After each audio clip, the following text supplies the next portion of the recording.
use my theater training, I suppose. Wow, I'm not even appearing on the bounce here. This is killing me.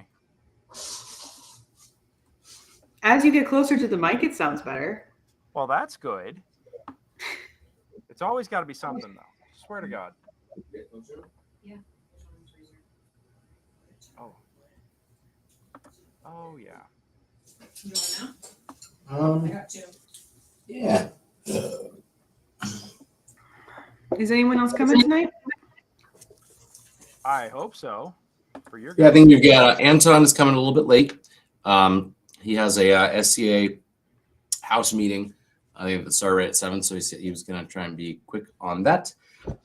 We do not have a Natalie tonight. Natalie, I don't know if you saw Natalie broke her wrist like 6 weeks ago and supposed to hopefully get the cast off tomorrow. A lot of work stuff too. You want to say hello? Yeah. Hello. Hi. How's your wrist feeling? Fine. It'll be better tomorrow when the cast comes off. Oh, God, I hope so. Oh, yeah. Okay, now I think I fixed it. There was a hidden setting. Yeah, you sound much better. better. Yay. All right, thank God. That yellow zip up. Yeah. It's a cute little hoodie. Thank you. I picked it up at Shakespeare in the Park the other night. Ooh. All bougie and stuff. I like whatever that dinosaur head is behind you. I like that.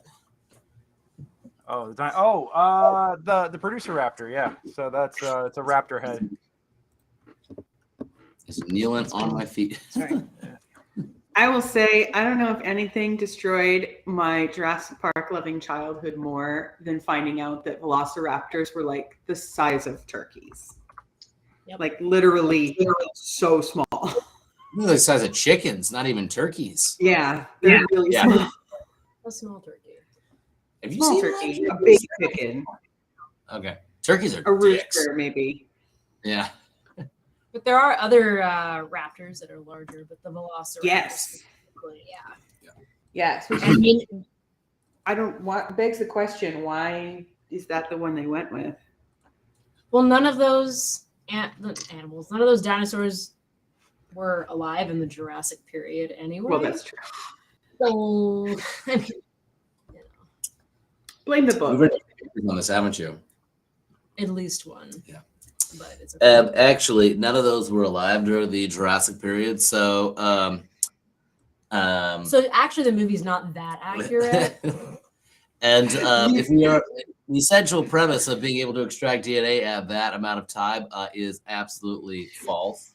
I don't That sci-fi movie about extracting dinosaur DNA from amber and creating a wildlife park from it Wait, what? is not accurate. No, but the real Shocked. question is: have you seen Velocipastor, which is a pastor, like a religious dude, who turns into a velociraptor to fight crime? No, but I have had the displeasure of reading a book about shape-shifting dinosaurs that was some of the worst erotica I've ever read. So it's dinosaur. Okay. Dinosaur erotica. So, okay, hold on. There's a lot to unpack in that statement. Okay, we're talking. Hold on. Every word in that sentence just got more interesting than the last. Okay, you ended it with the fact that it is people who shapeshift into dinosaurs and it's erotica. I have questions. You know what? Forget it. We're canceling game tonight, guys. Like I have to ask the important questions about this because what the hell? Oh, we got Kassan and we got Frankie sitting and waiting. Holy crap. Yeah, I didn't just hear want you either. to know that for my ego, not being able to comment on everything that's been said in the last 10 minutes was really damaging. Yeah, I didn't even hear you guys come in. Sorry about that. we're having audio issues, I think, Greg. Oh yeah, well I think I hope I fixed them. I'm probably gonna blow it all up again right now because I'm gonna start streaming to Reddit in a second. Yeah, say But Seth. we Your are, hair looks fantastic. yeah, Thank dude, you. looking good. Julie's here to Oh say yeah, hi. are we on Twitch?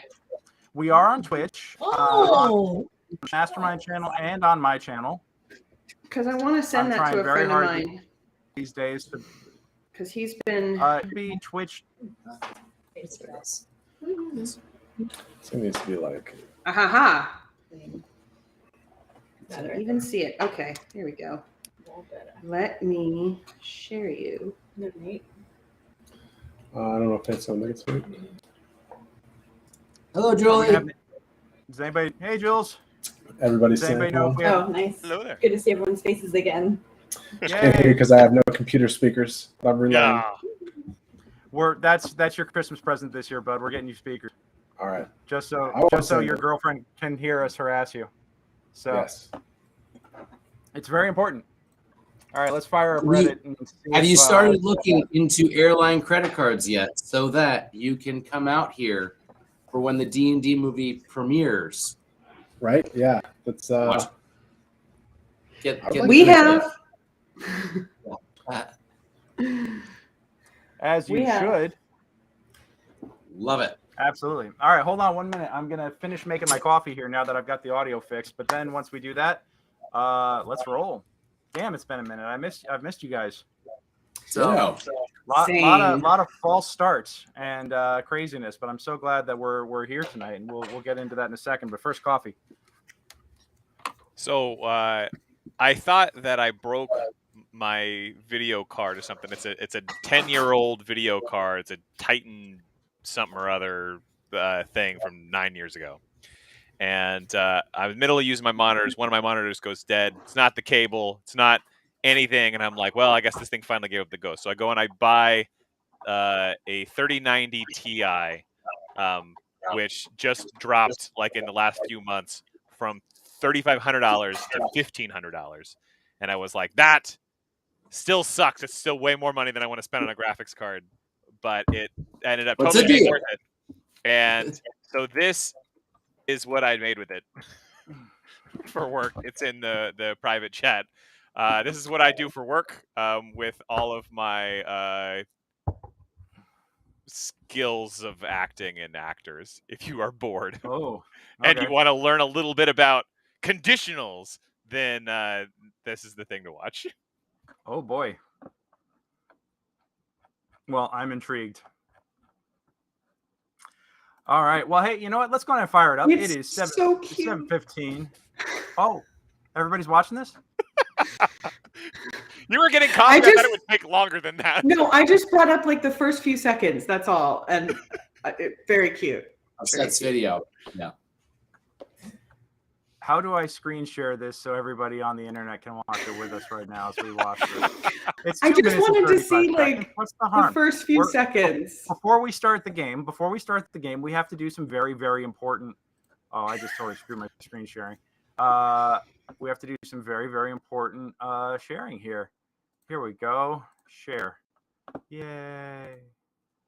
And I'm going to turn the screen on. And we're all going to have a movie moment here. Ooh.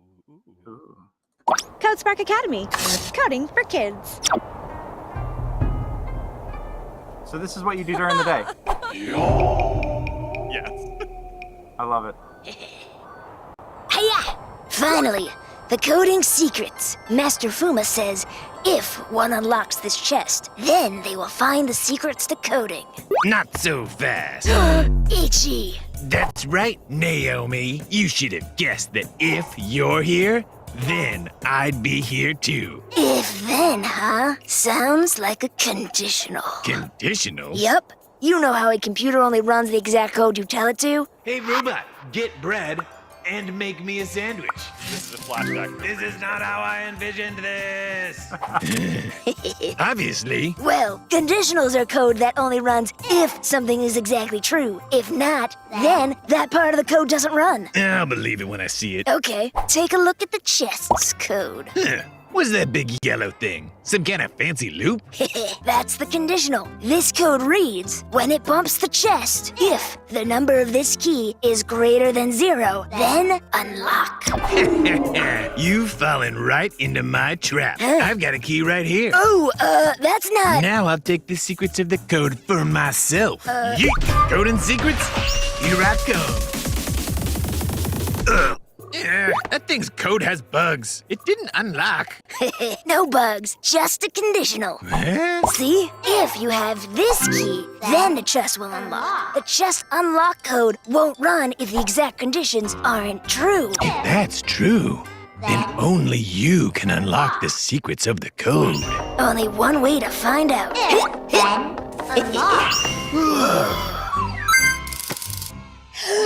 What does it say? It says, if you want to master code, then you must never stop learning.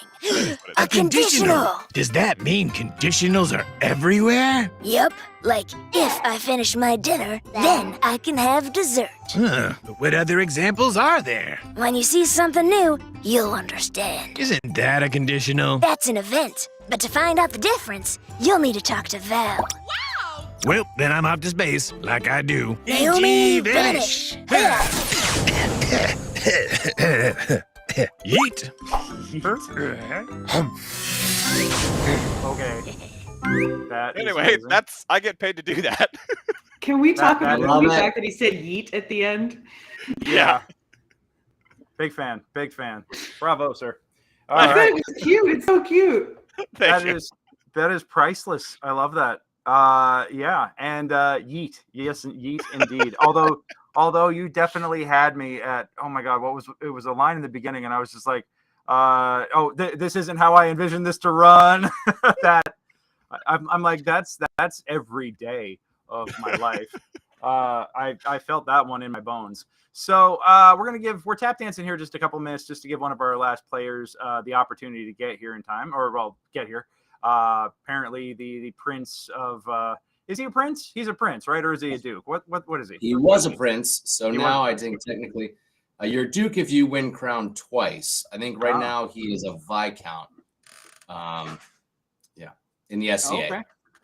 Got it. I need a Okay, little more context for this. I don't know what is being talked about. Well, Okay. Anton's running late because he's got a meeting of his real life kingdom at the moment. So yeah. Yeah. Of his house, not his kingdom, his house. So his house, he's part of the group. So Anton's in the Nerd. SCA. If I'm getting this correct, he'll probably, you might watch this back, or he may never. Yeah. So he's part of a group called House Deo, and so they have a house meeting. Houses are organizations within the SCA that you camp with and fight with, etc. And so Anton, last year, a little longer than that, won Prince. So in the SCA, of every chapter, it's a nonprofit company. And there's a competition in which you go in and you have to already have your executive board picked, which is your retinue, and you fight. And the winner of the King's tournament becomes basically president of that chapter. And there's a different tournament for Prince, which is basically the VP of that chapter. And those tend to run for 6-month stages. And you work basically a full-time job for a nonprofit organization for free, and you fight to get the position. And so I think Kings, once I think they're dukes, or it might be. I would just intentionally lose every fight. I would just like beat the last guy down and then yield. Like. I mean, the whole point of this is just to bash skulls and shit, right? Or am I? Well, I mean, that's the open fight. I mean, there's other fights, there's other tournaments where it's all about glory, et cetera. But then there's the leadership ones where, Yeah. Yeah, Greg sees no value in doing a bunch of work for free as he owns a theater. No. It's years of trauma and suffering coming back and being like, you deserve better. Like that's exactly where I'm at right now. Yeah, years and years of suffering. But yeah, that's pretty amazing, and I will give him a pass on that. We definitely do have to hold for him though, because he is kind of like the linchpin of what's going on. But thank you all, especially I see folks on Reddit, I see folks on pretty much every other platform we're broadcasting to tonight, watching tonight. So thank you all so much for joining us. It's pretty funny watching the Facebook numbers flicker, because you could tell that like somebody's scrolling by and they go, nope, and keep going. But it is yay, we got some love for Miggy. Here, let's where did we leave off? Anybody want to recap like where we're at, what we're doing right now for the audiences here before we get underway? I have a strong desire to recap and a Oh, low boy. capacity to do so. Damn it. All right. This might be one of those collective recaps. Yeah, let's do you do it. got it? Nope, Yeah. wrong I one. don't Wrong know one. the last time. I don't remember the last time I played. I am not the person to do this. Yeah. Well, it's fine. I don't remember the last time we played either, because you know, I recall where we left off. Oh, do you know? Okay. Hey! What do you Be know? the devil. Hey, it's the king. All hail the king. Oh. Yeah. Where is he? I said, I Paul- believe Paul your told title us- is Viscount Paul told right us now, right? you're king of Pittsburgh. You know, so.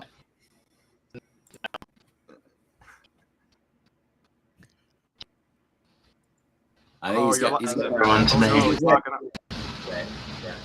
I don't know if he's the king of Pittsburgh, but I do know that he's not the king of Wi-Fi. Yeah. Well, I remember I had friends of mine back in SCA who told me that they would fight every year for the duke or the duchy that contained Pittsburgh, and the loser of the battle got the region and Gets the it. dues. And the battle cry was, "We don't want it," and the other side's response was, "We don't want it either." And I'm just like, that is Yep. that's chef's kiss right there. I love that. So yeah. Penzig, yes, exactly. Yeah, Penzig, yes. That's yeah, I worked back when I was doing tech support for MCI WorldCom before they were MCI WorldCom in a previous life about 2 generations ago. That was that was what a lot of those guys did for fun, and I just played Avalon instead. So so yeah. Oh well, we lost Miggy. All right, I think he's working on trying to get his signal fixed up. It looks like his network connection is complete and utter garbage right now. But Mr. Matt, you said that you remember where we left off. So do you want to kindly give everybody a recap? We had saved. You did not get any lightsabers. Hey, I'm giving the recap Nope, here. nope, No nope. interruptions. No interruptions. God damn it. We were down in the Barrows and we saved a monk with a very nice baritone voice. Oh God, I'm gonna kill you. From All right. certain death, and he was I already very regret impressed. this.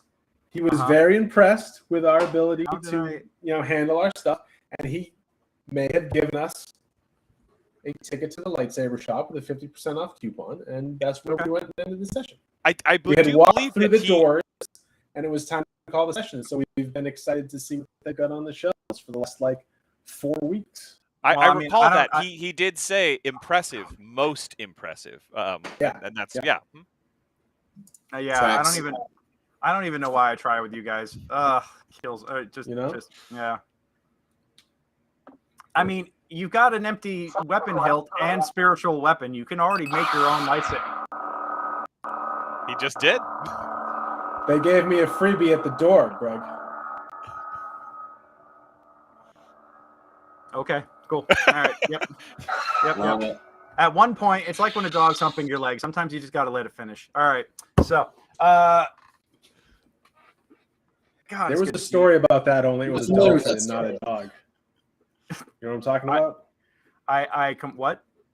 So it was someone who, like a marine biologist that worked with dolphins, and there was one. Oh, that get yes, very I've frisky. heard It was about just like, you just gotta let them finish so you can get your work done. Otherwise, it's a headache. Yeah. For several hours. Otherwise, it's like good luck. Yeah. Yeah. I have a friend of mine who wrote a script about dolphin trainers and dolphin scientists and stuff like that, and it apparently involves a similar scene. So yeah, that rings pretty true. Anyhow, but for real though, like who wants to recap? Well, we didn't even do the introduction, much less like we're already jumping to recaps.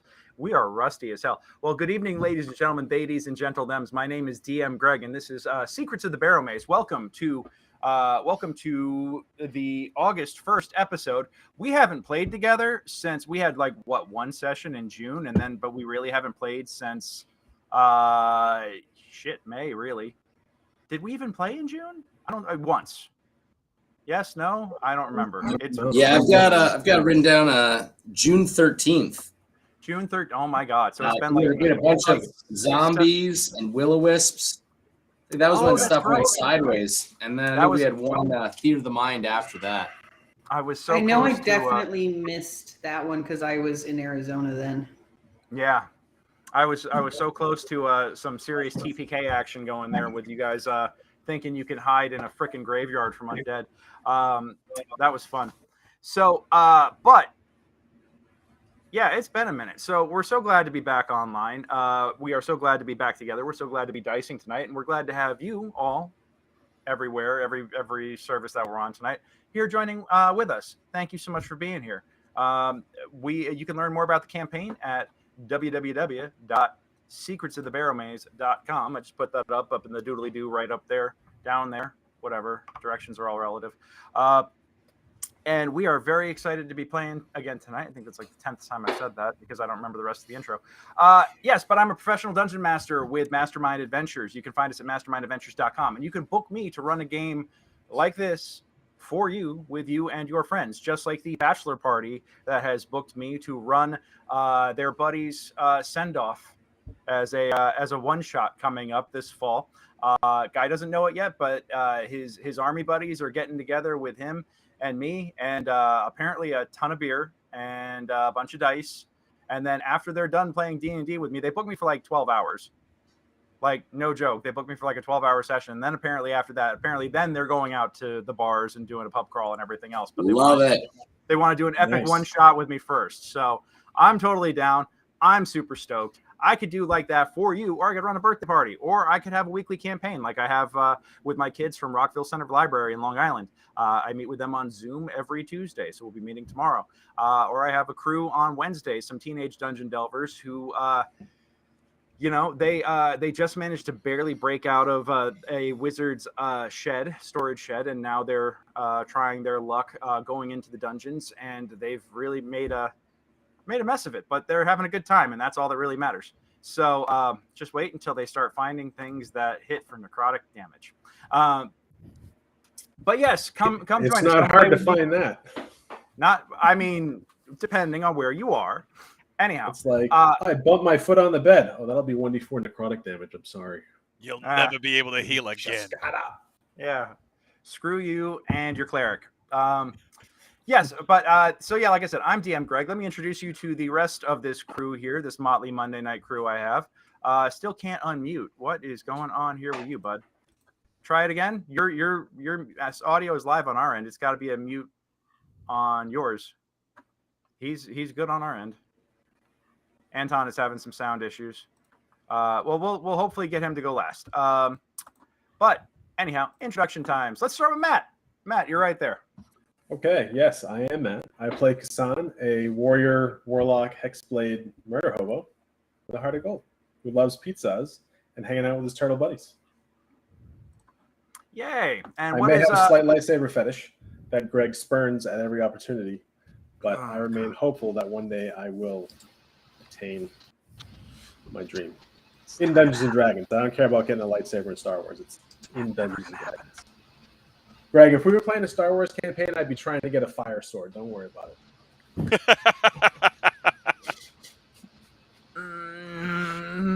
Okay. All right. Okay. Wait, don't we have a sword with the light throne property? Yes, you that do was have a summoned by Moon Touch Frankie. Longsword. Yeah. It's not summoned. He recovered it. It's his. Oh yeah. It is a permanent item. It just doesn't go shoom or anything like that. You know. You need the shoom. It's really that's you don't need the without that. It's a cheap knockoff without that. It doesn't cauterize as it cuts. You know what I can do. What I can do is I can take one of my instead of one of my glowing balls, and we can I can make it make noise, and we can just put it. We can weld it to that, and we can have it constantly just being going like vroom vroom vroom. We can do this. These are things. I'd give up one of my balls for you to make you happy. Wow, that's love. I'm touched, and I'm game. I'll do that. All right. Hey, let's bring Paul in next. Paulie, how you doing, buddy?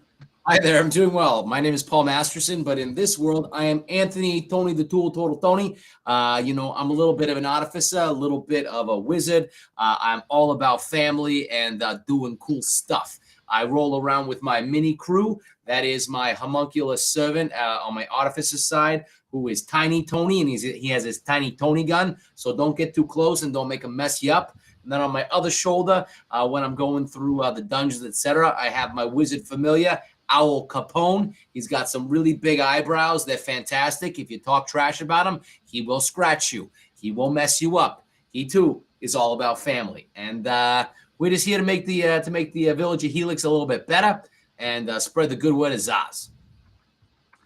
Yep, that about covers it. Let's go ahead and bring it over to Lauren. Lauren, how you doing, doll?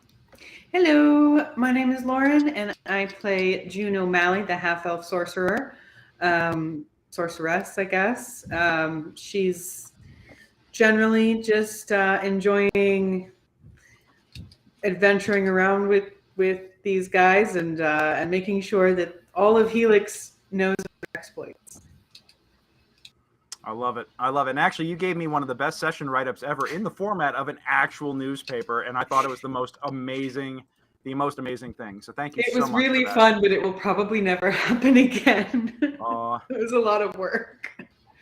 Yeah, I mean, I had a feeling. I was like, this is definitely a one-off, but it is an epic one-off. So thank you so much for sharing your artistry. You can check that out at secretsofthebarrowmaze.com. You can actually check out almost all the previous session reports. They are stored there for SEO purposes. I mean, for posterity and for campaign, to keep the campaign narrative cohesive, or, you know, it's an attempt at that. Yeah. So that's Lauren, and let's bring it over to Seth. Seth, how you doing, bud? Oh, I'm doing great. My name is Seth Thygesen. I play Frankie Turtle Tony. I am a somewhat squat but very powerful barbarian. I'm currently level 4, and that's about as powerful as I get. We have very slow level progression here. Yeah, I also am one with the family. And I am excited to be here. It's been a while. In fact, it's been so long since I was here last that I believe that the time before that I was here, Natalie had broken her wrist at that point, and the fact that she's about to get that cast off means it's been a real long time because I have not seen her since she got that on. These are true stories. That would mean about 6 weeks. Damn. Yeah. Yep. Been a minute. And we're wishing Natalie, one of our fellow players, a speedy recovery. She's taking tonight off. I can understand why it would be frustrating to be dealing with that right now while trying to play with us. And, you know, we're also goofballs. So, Nat, speedy recovery. We love you, darling, and we'll have you back here real soon. We'll see if after tonight everybody needs to roll up new characters. You might be the sole remaining turtle. We'll see. So, Anton, on that cheering note, let's bring it over to you, sir. I'm Anton Ray, and in this world I play Miguel Turtle Tony. I'm the youngest of the Turtle brothers and cousin, and I had a cracked shell. I'm a little slow, deliberate with my thinking. I got sent. Well, we didn't have any like spiritual stuff, so I got. And then everyone moved, and but I did. I found my family again afterwards, and doing a lot.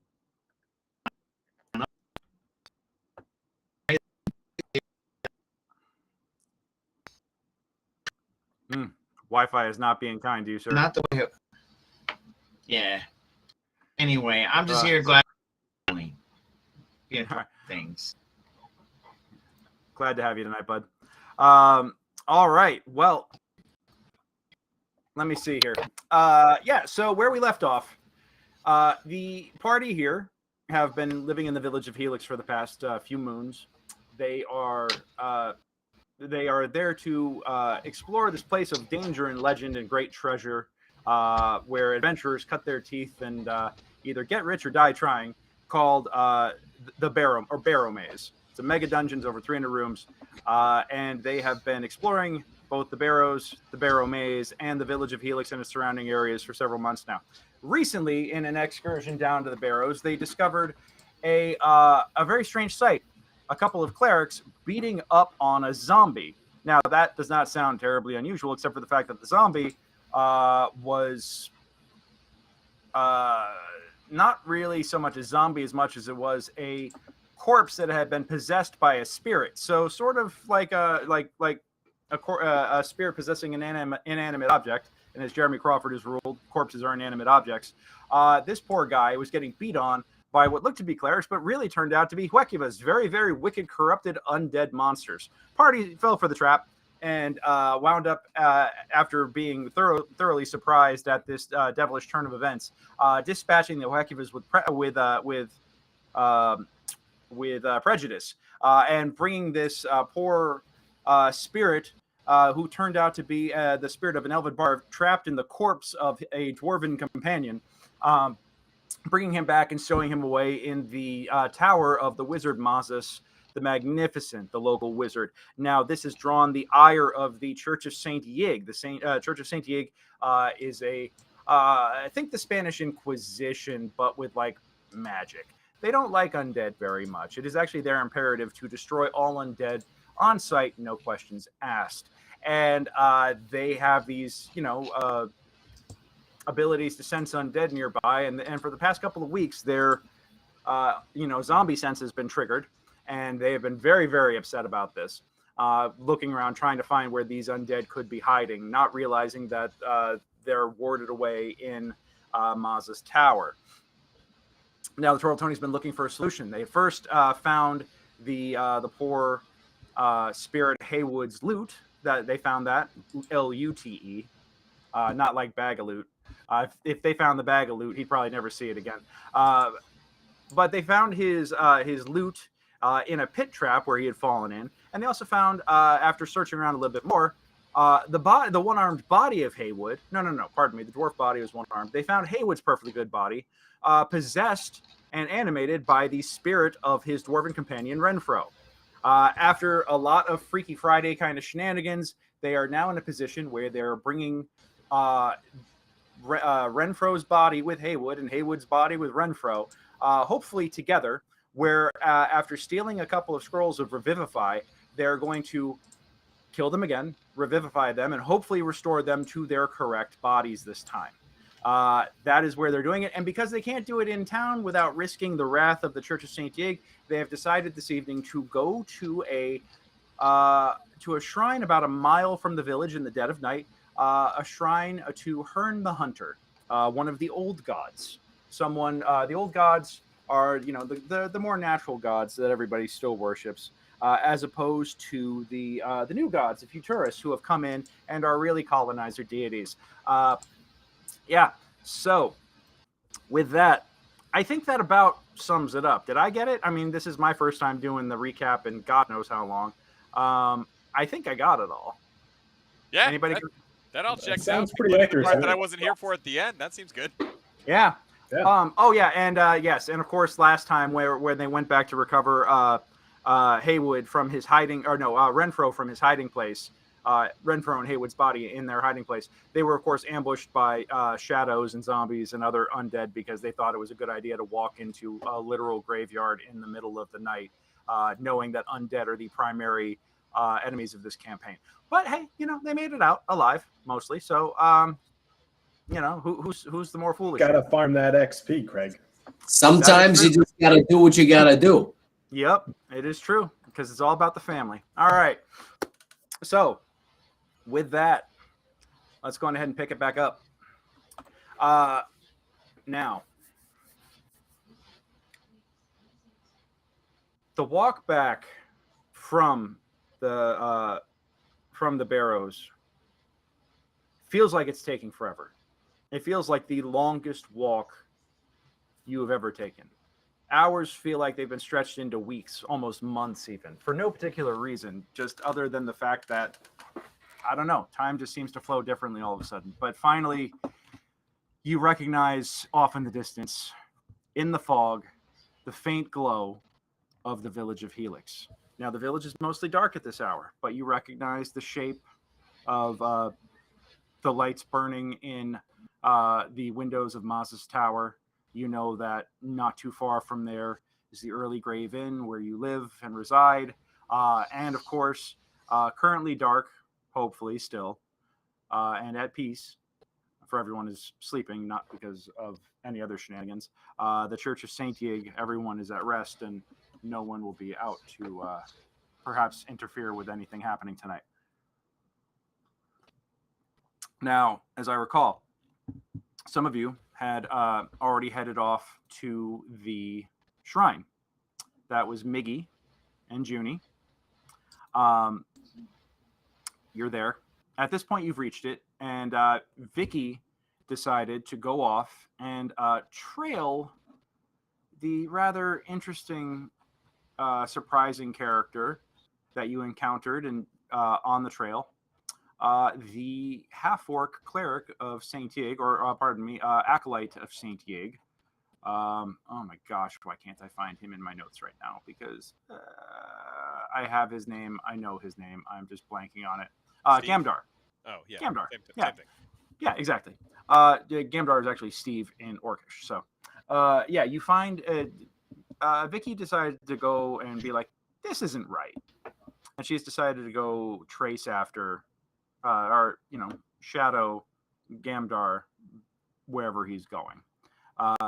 Miggy, you guys, you and Junie there with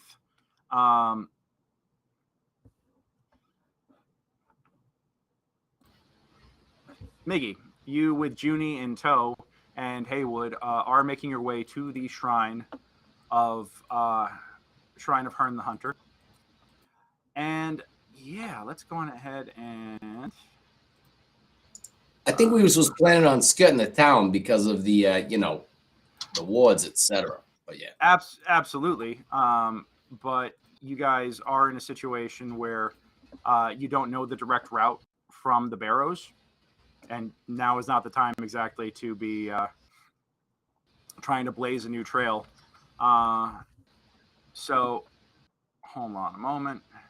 Oh, there we are. Renfro. I had originally named him Sully, and I'd named the token Sully.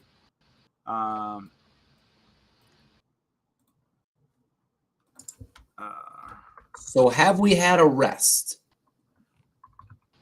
You could probably fit in a short one if you wanted to do that before you left, but not a long one.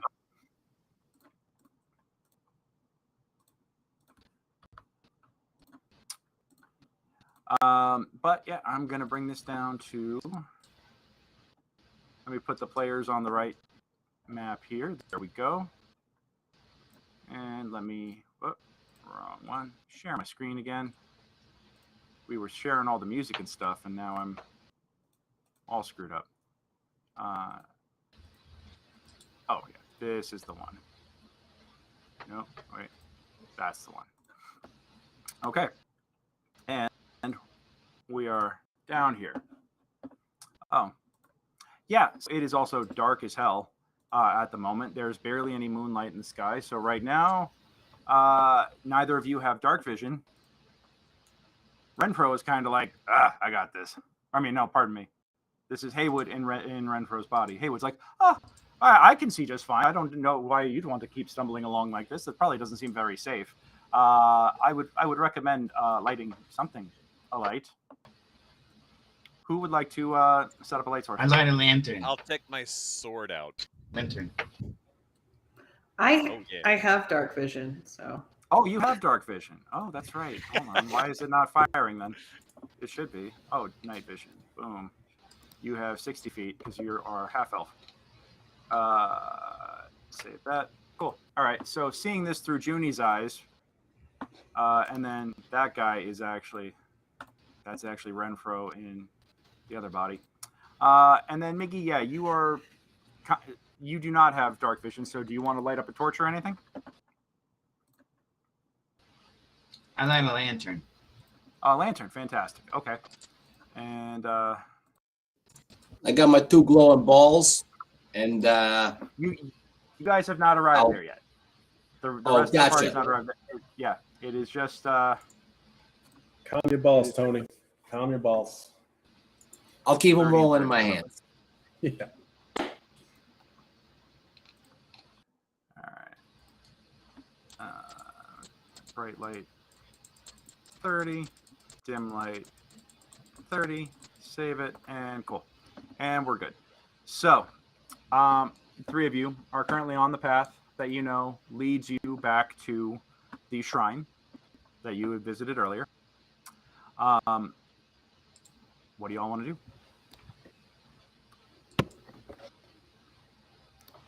I mean, what do you think, Junie? Well,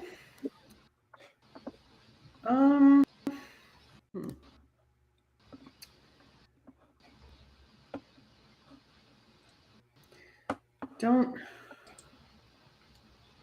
really have anything.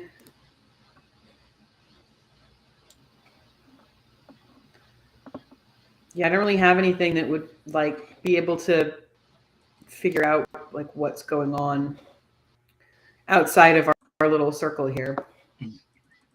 So I guess continuing forward. Yeah. Yeah, let's go up to the water's edge over here. Definitely look under the bridge before we cross it. Oh yeah. Okay. Give me a round of perception checks. We've had too much trouble with that.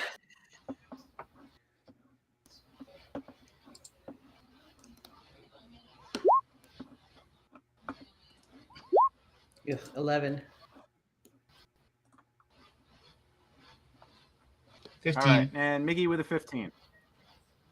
Fantastic. Okay, so with that, you guys glance under the bridge. You do not see anything untoward. You jump as the flicker of a shadow of movement startles you, but you realize that it's probably just one of June's ropes shifting in front of the intervening between the lantern and the surface that you're looking at. For like the briefest of scares, but the bridge looks secure.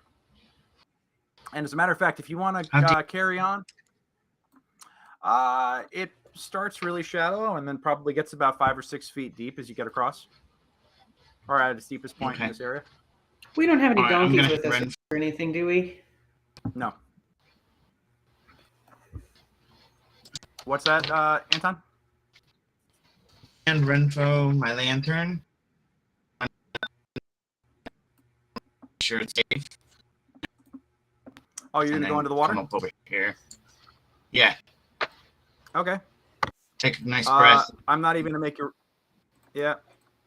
I'm not even gonna make you roll for it. You swim across, no problems. You are fine as you get to the other side. Yeah, it seems like everything is clear for the moment. You probably have Okay, a I'll good head and shot all cross. the way up.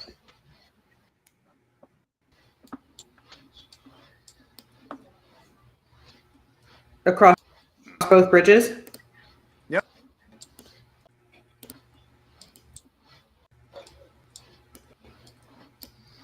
Okay. Ooh. And then this is close to the place, right? Yep. As a matter of fact, you were Yeah. just on the outside of the rings of the shrine. So you can actually feel that this area is Ooh. calm. It is holy. It is restful. And as Renfro starts strutting in, you can feel... Actually, give me a round of insight checks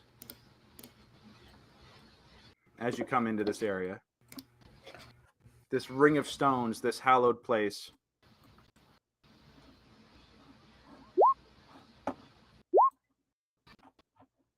Yeah, 16 and a 9. Okay, Miggy, with the 16, you can sense, like, as Renfro steps, pardon me, it is still Haywood and Renfro's body. As the animated corpse steps into the circle, you feel the air change. It's almost as if something here is unsettled.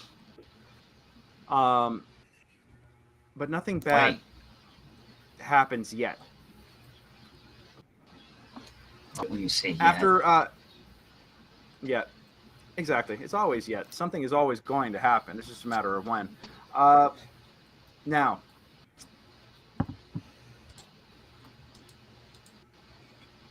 all right.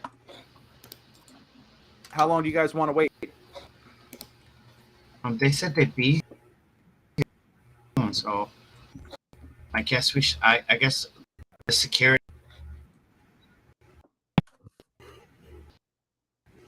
Make sure What's that? everything or something. I should do the security thing and like walk around a bit there and go over there and just make sure everything's safe. Sure. That makes sense. All right. Critter sweep.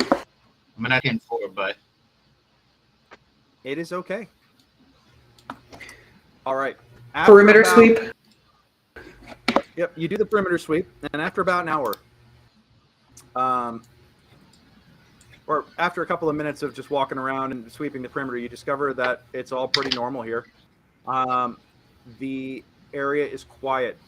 And even after about 10, 20 minutes, you start hearing small night noises, crickets, other, like the flap of an owl flying through the trees, different night sounds. It seems like as you have settled in here to wait, it's not that nature has approved of your presence, but it's more like they're indifferent enough to you now that they've realized that you're probably not going to cause any harm. So, yeah. Now, after about an hour, my other turtle Tonys, are you guys trying to be stealthy at all? Or are you trying to be creeping along or anything like that? I mean, are you seriously asking me that question? That is, you know what? That was my bad. I should never assume that. We got an owl, so we got like a scout. Yeah. But This is true. we don't necessarily talk a whole lot. I mean, Frankie sometimes does, but I mean, like, we also don't like, we're turtles. We're not ninja turtles. Yeah. Sometimes. Yeah. Let's not get into any copyright trouble here. Absolutely. Okay. So who's got the light source amongst you guys? Frankie, you got your moon touch longsword. Yes, sir. Right. Cool. All right. That's 20 feet of bright and 20 feet of low. And I'm going to give it a nice, like a blue tint. And then, Tony, you got your balls. I got my 2 glowing balls, and just a reminder, I used my my last spell slot before we left for the last of the Eldritch healer. So everyone in the party should have 11 temp HPs. All right. And did we get a short rest or no? You know what? I'm going to say that if you you guys could have taken a short rest. Gotcha. I'm going to give that to you because otherwise. So I have 1 spell slot. Yeah. All right. Cool. Noted. Thanks, Cax Exposition, for those good vibes. Yep. Let me see. By the way, actually, hold on a second. But I would not have the Eldritch game currently.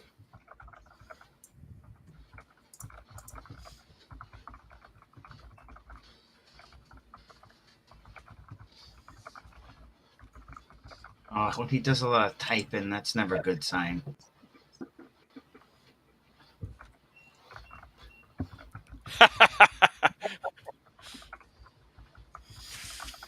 All right.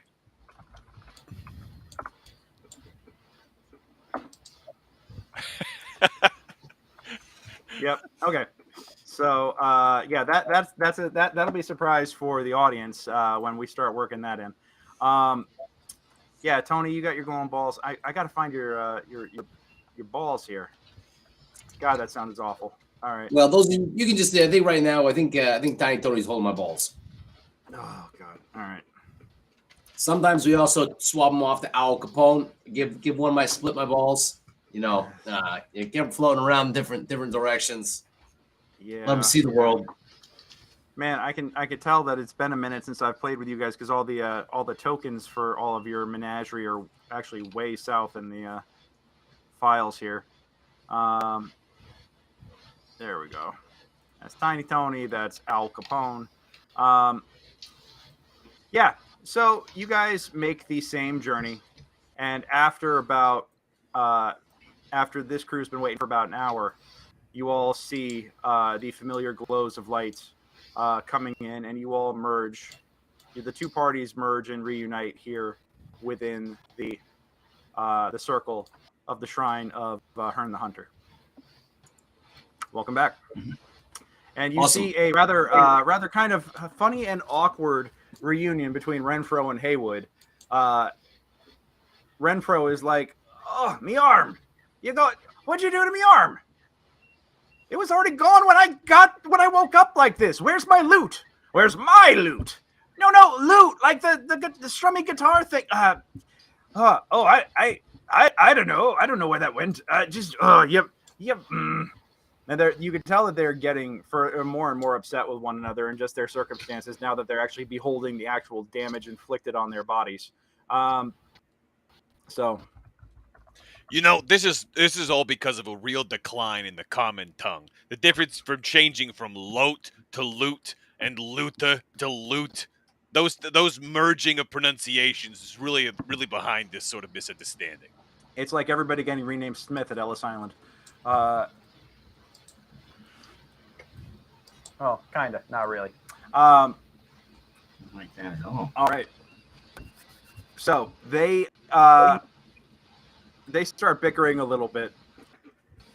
Now, it has been quiet here, and you know what goes bump in the night in this region, and you could tell that things are starting to escalate a little bit as they're going back and forth. And they both are kind of look around and go, all right, let's do this. Let's do this. I want to be. Oh, hey, we got a big shout out. Sending good vibes from one party to another. Thank you, Cast Exposition. Thank you so much for joining us tonight. So glad to have you here watching with us. Yeah. Seth, that a friend of yours? No, I said thank you to them like 5 minutes ago. It's funny. I'm a little. It's been a minute since I've had so many windows open at once that I'm not tracking everything as well as I should be. So I apologize. It's tough. Like no complaints here. All right. Yeah. So then let's get going with this. If I get both of you fine gentles to come over here by the stand, we can get this ritual going. Well, hold on. Now, do you worship this guy? Do you worship Hearn? You wear the red cross.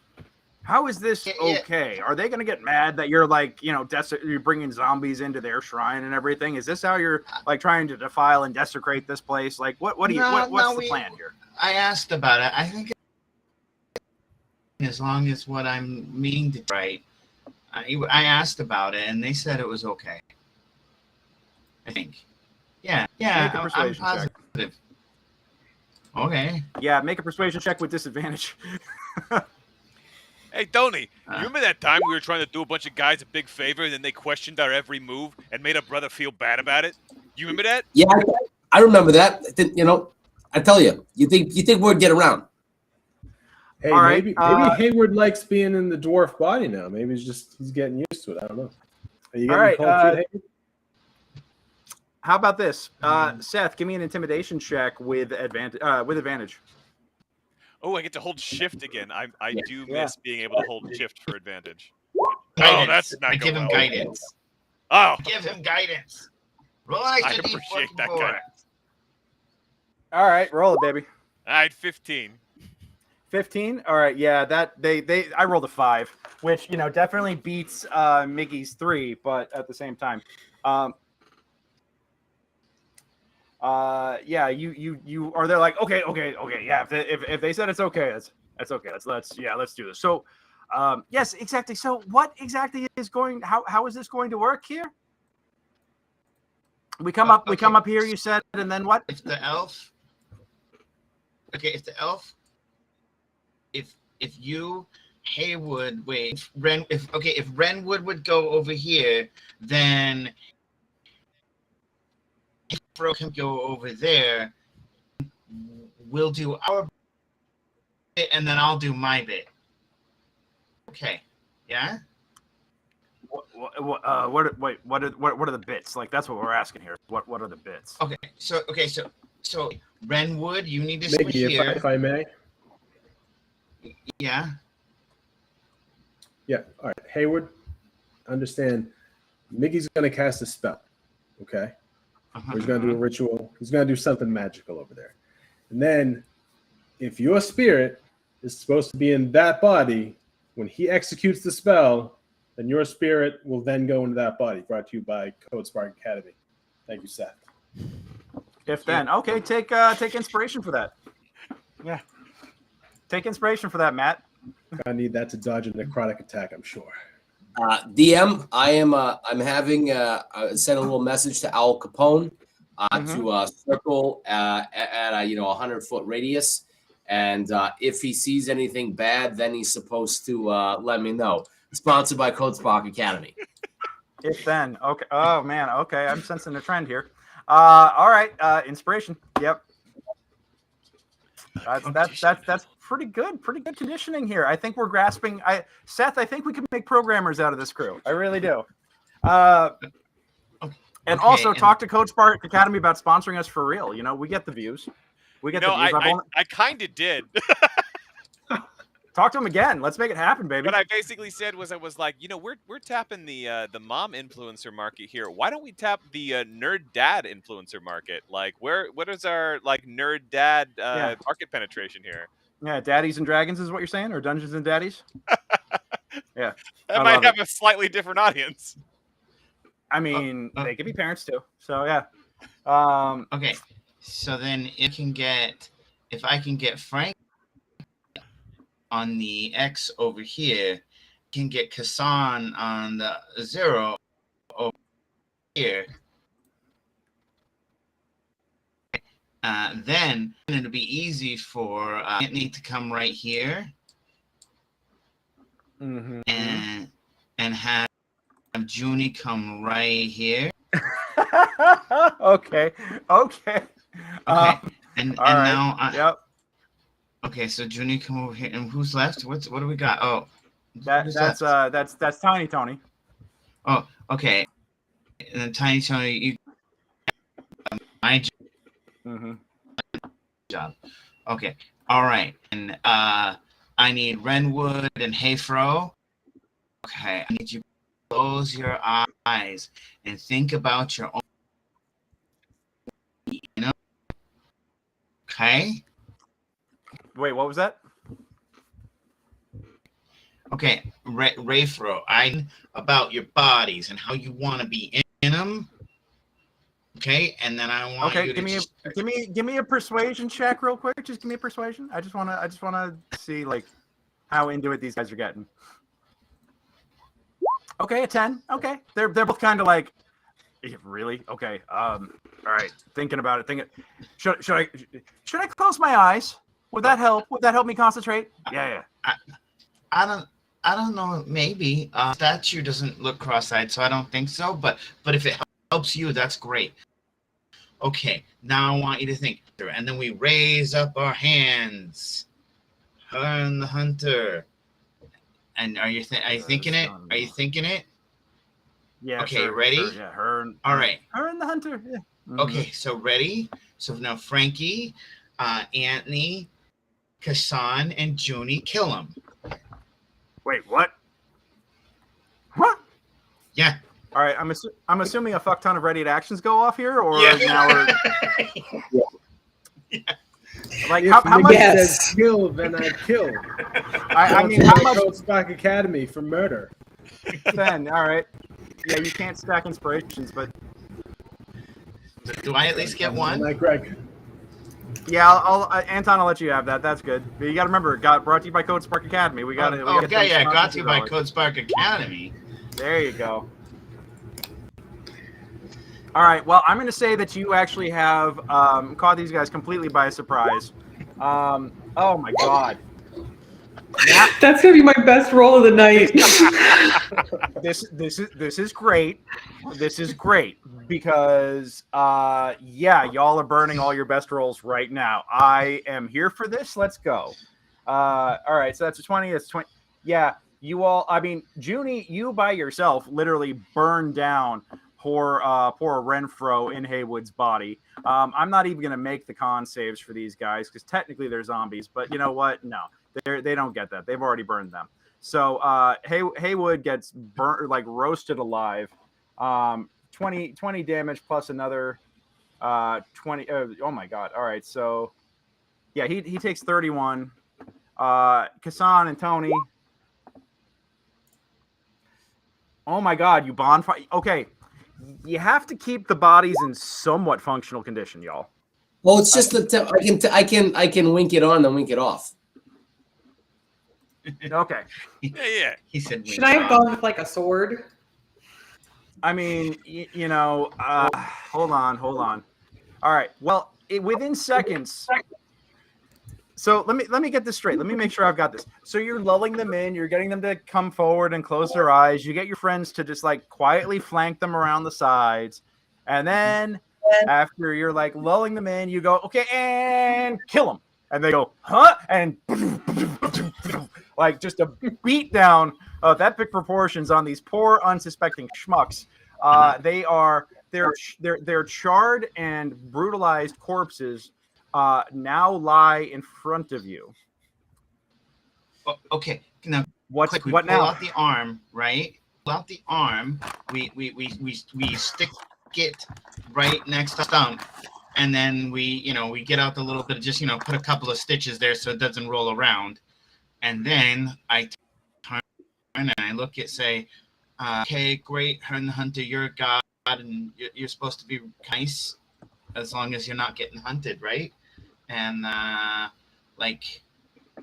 hope it's okay with you, but I'm gonna resurrect these guys now. If you don't say nothing, I'm guessing you're okay with it. Okay. All right. And then give me a religion check. Give me a religion check.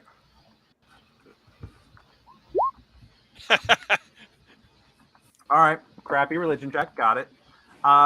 Yeah, you're like, yeah, why wouldn't he like this? This is totally fine. This is totally well within the rights of everything. And is anybody else doing any sort of checks?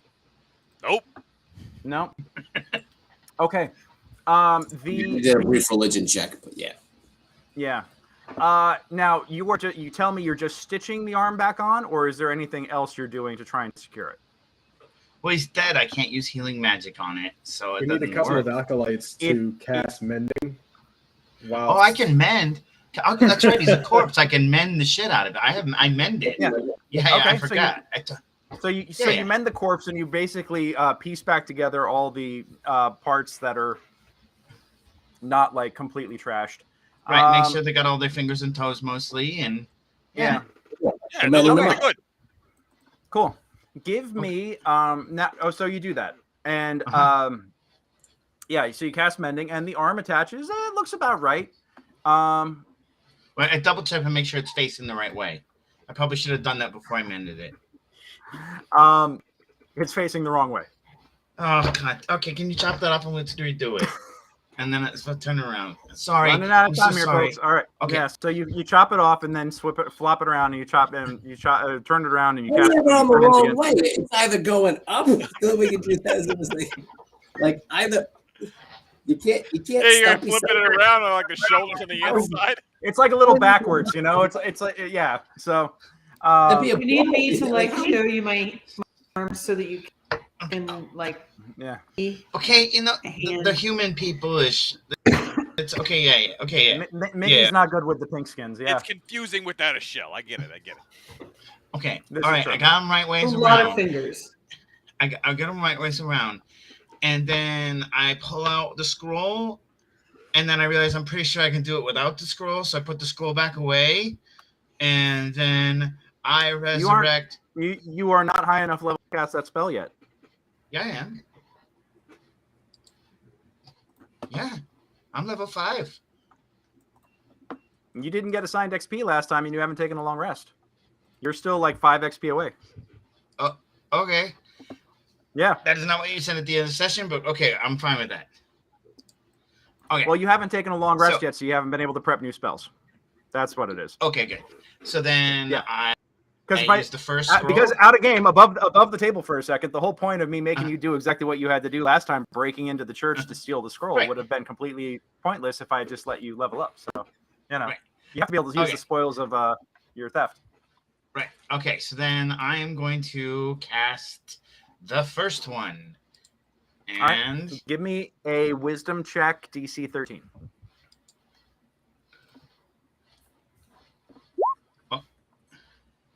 Okay. Don't forget you got inspiration, Miggy. Yeah, inspiration. And you can also give yourself the the pat on the shell. Don't screw this up. There you go, guys. Yep. Okay. That's the word I was looking for. And so yeah, I'm going to give myself the guidance.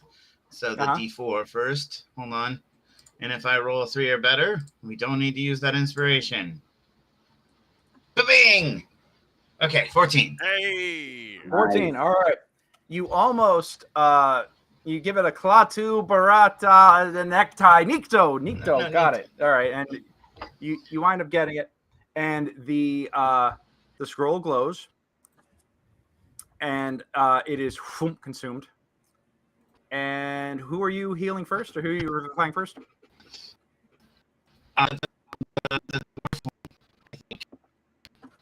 that one. You said the dwarf? That one. Okay. I don't know their name. It's Ren. All right. It's Renwood, right? Renfro and Haywood, yeah. Renwood So and you bring- Hayfro, right?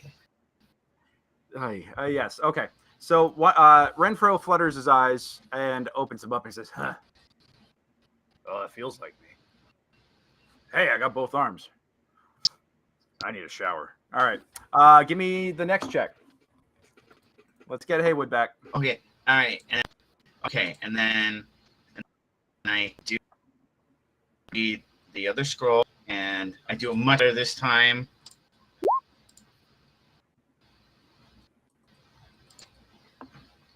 Yeah, I do way better this time. This time you actually managed to do it just fine. And after a moment, Haywood's eyes flutter open, and he's just like, oh, okay. Yeah. Wow. Excellent. Wow. Thank you. Yeah. Hey, sorry about having to kill they- you, but I figured that was going to be a shock, so we just better do it, surprise. Yeah, sometimes it's just better to rip the Band-Aid off, Yeah. Oh no, I can't do that. It's you gotta pull it off little by little. You can't just rip that off. That's all. Give me a round of perception checks as you guys are sitting here looking at each other. And Renfro and Haywood, both overjoyed at their return to life in their proper bodies, immediately embrace. And Tony, give me a straight perception check from Al Capone. The fog, and it's not the darkness; it's more the fog that's affecting him. All right. So the first roll on that would have been a 14. Got it, a 14. Okay. All right. So I'm amazed. That's actually 1, 2. All right.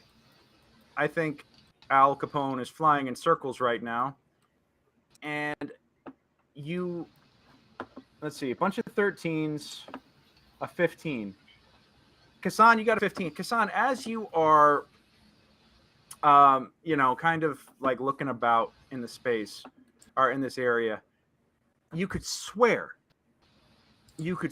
off in this direction, like for the briefest of instants, you saw a flash of red. Like a quick flash of light, like poof. I'll relay that to the party. Which direction was it? Off to the northwest up here. Northwest. All right. Yep. Yeah, I'm seeing red lights in the northwest, guys, or one at least. Tony, can you send Al Capone over there? Maybe take a closer look. Yeah, I'll send Al Capone and I'll send in the trees. I'm gonna have Tiny Tony perch up with his Tony gun, just in case.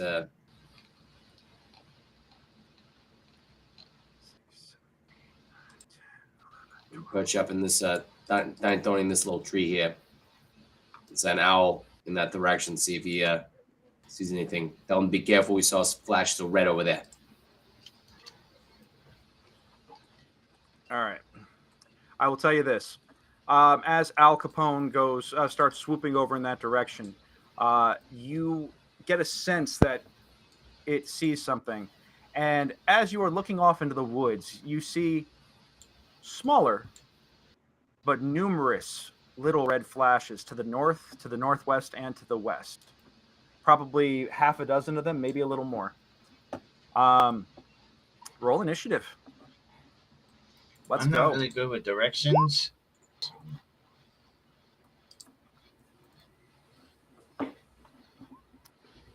Okay.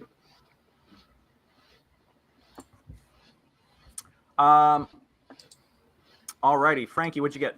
16. Best 16. initiative I've probably ever rolled in this game. Yep. Tony gets a 3. Miggy gets a 15. Kassan gets an 8, and Junie gets a 18. There we go. Let's go. All right. The initiative coming up and being like unknown creature at 19. I'm like, yeah, I got such good initiative this time. Yeah. Suck it, Frankie. All right. Well, you hear off in the darkness what sounds like a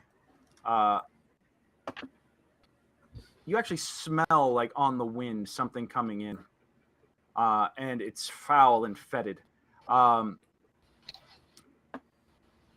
you hear in the darkness a great furious roar, and out of the darkness coming into the circle, that's his speed. Got it. Welcome back, Lauren. Hold on. Here we are. Welcome back. All right. And we're going to... You can hear something starting to move around in the darkness at the moment. Where... Damn it.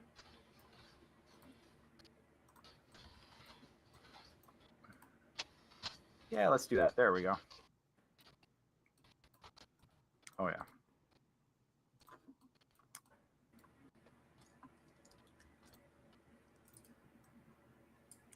Two,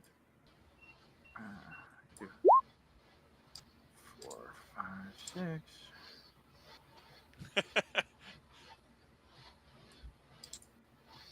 You know, that's actually not a straight shot because of...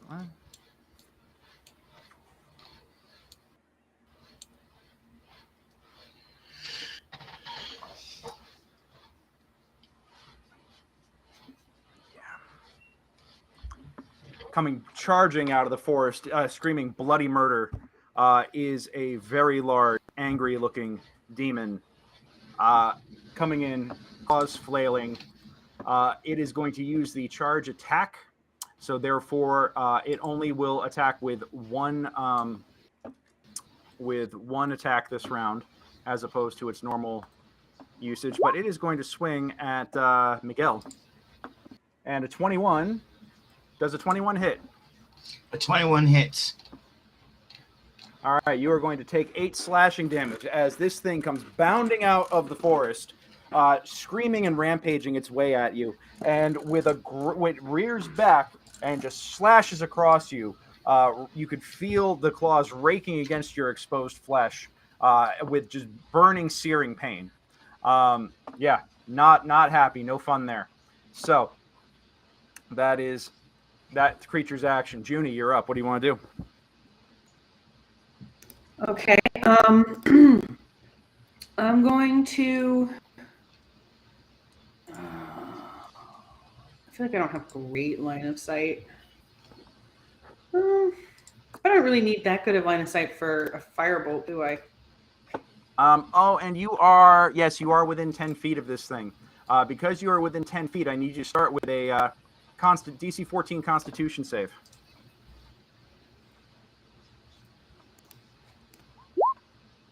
Oh, that didn't work. Yeah, you are poisoned until the start of your next turn. Boo. Boo. So you're going to get... hold on. I'm looking up the exact... You have disadvantage on attack rolls and ability checks right now. Great. Okay, so... it's control for disadvantage, right? Yes. Yes. Okay. Oh. And then I'm going to back away slowly. Okay.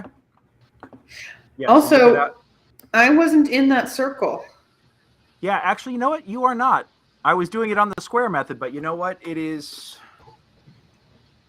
I mean, if you're going to use the circle, Yep. Nope. I'm gonna use the circle. You are out of the circle. So you know what? Take your normal attack, and we'll go with the 24 instead. How about that? Hey. Sweet, If you are sweet. going to use the circle, then it does not touch. Brought to you by. If then, I already have. You know what? I should have just. I could have used my. I do actually still have inspiration to burn. But it's not necessary, right? not necessary. Not necessary. Don't burn it this time. All right. Yeah. 24 definitely hits. You fire off a fire bolt at it. It hits true, but you can tell that it doesn't actually do that much in the way of damage. Fire probably does not do much to this guy. Okay. It does not seem nearly as effective as it probably should. Frankie, it is your action. What do you want to do? Now I'm mad. So I'm going to go ahead and check that out. And let's try a wild surge here, first of all, with my rage. Literally just looking at this. Why isn't it there now? No. Actions. Other. Wild surge. Bam. Wild surge. Whenever a creature hits you with an attack roll before your rage ends, that creature takes 1d6 force damage as the magic lashes out in retaliation. And by retaliation, I mean retribution, because I can read. All right, so I'm raging, and now I'm and go. how many dice or how many line items are on that chart? 8. 8. Okay. And what does 7 read? 7 reads. Come back to me. Wild surge. 7 is flowers and vines temporarily grow around you, and until your rage ends, the ground within 15 feet of you is difficult terrain for your enemies. Okay. This being a holy site attuned with nature and you being a wild magic barbarian, there is an unintended consequence of you firing off that magic within this holy site. So if I roll, I'm going to roll this openly. If I roll high, if I'm going to roll D20, if I roll 11 to 20, then the bad guy gets to have that effect added on to him. Okay. It's the bitch about wild magic. Okay, no, it actually works as intended. Cool. Hooray! Hooray, huzzah. I should have just done it, but then again, when I found out what it was, I was like, let me give you a chance, you know? I don't want to have too many aura effects happening at once. Okay, so now what do you want to do? So now I'm going to go ahead and rush on up and attack this guy with my my old moon-touched longsword. Okay, you did not start within that within 10 feet of it, so you do not have to make the con save. Ah, okay, great. You do not have to make the con save, so you're good. 22 hits. Sweet. That would be 11. 11 points of damage, plus 2 for raging. Yes, sir. Yep. Yeah, you're welcome. And I think, let me just double check there, so that if I went here and then here, nope, that's full 30. All right, and you have a moon touch longsword, so it is a magical weapon, so he's going to take the full 13 points of damage. All right, that, let's see. Cool. All right, yeah, blow all your big stuff early, guys. Let's go. Miggy, you're up. I got to make a constitution roll. It's not my favorite. Yep. Okay. Well, I hit the button. Come on, stupid thing. There we go. But I made it. Okay. And then... so then I'm going to do a weapon right here. And...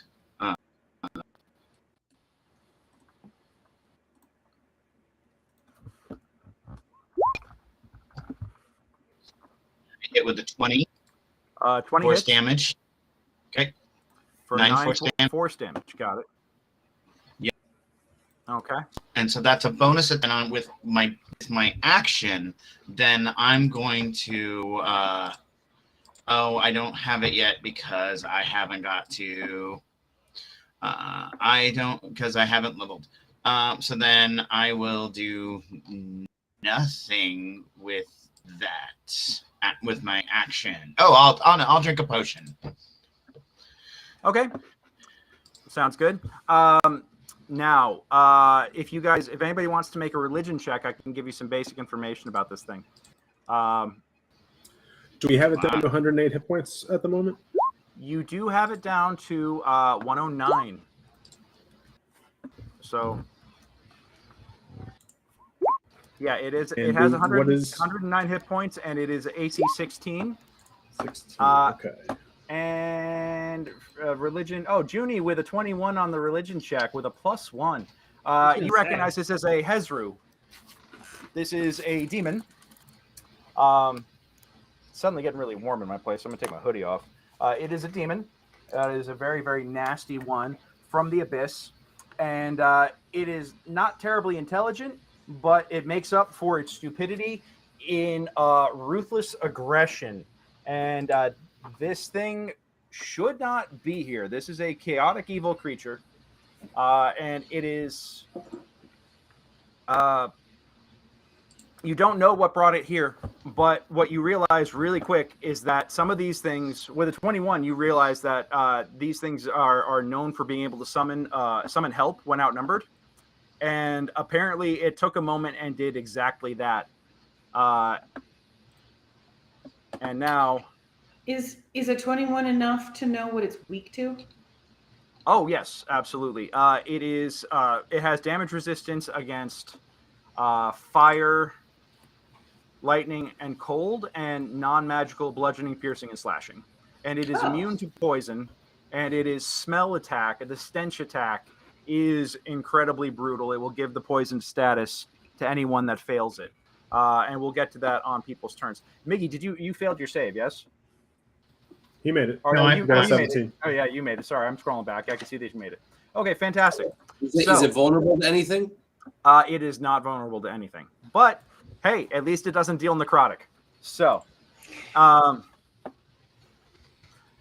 you hold your breath? I will... You'll have to make a con save, and let's see if you can inhale enough without causing problem. Inhale enough without inhaling the poison first. Let me see. Now it is time for the little guys. Shit ton of little guys here. These are Dretches. They are AC 11, 18 hit points. They are here just to be a pain in the ass, and they also are stinky boys. Ian, when you have a chance, I have a question. Yes. When it charged in, did it provoke Kassan's opportunity attack?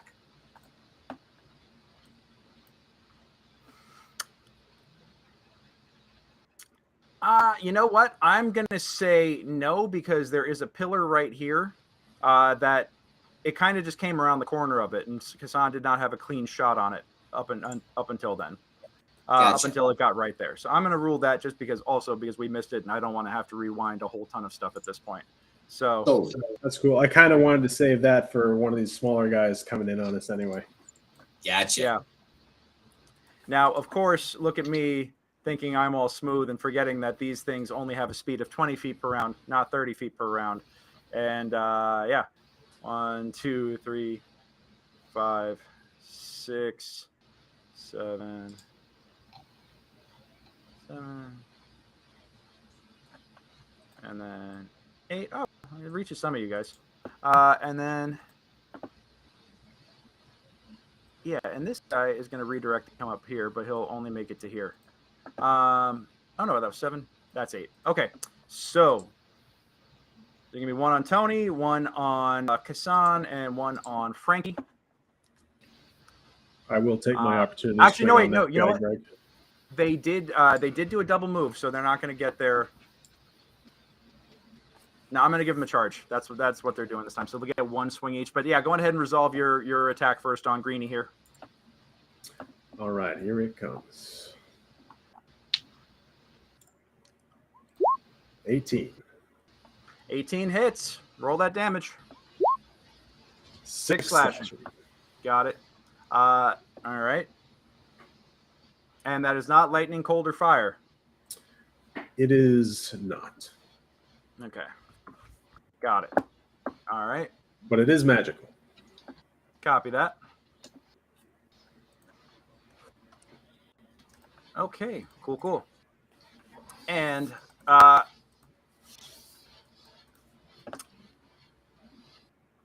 yeah, instead of doing, that's what I'm going to do.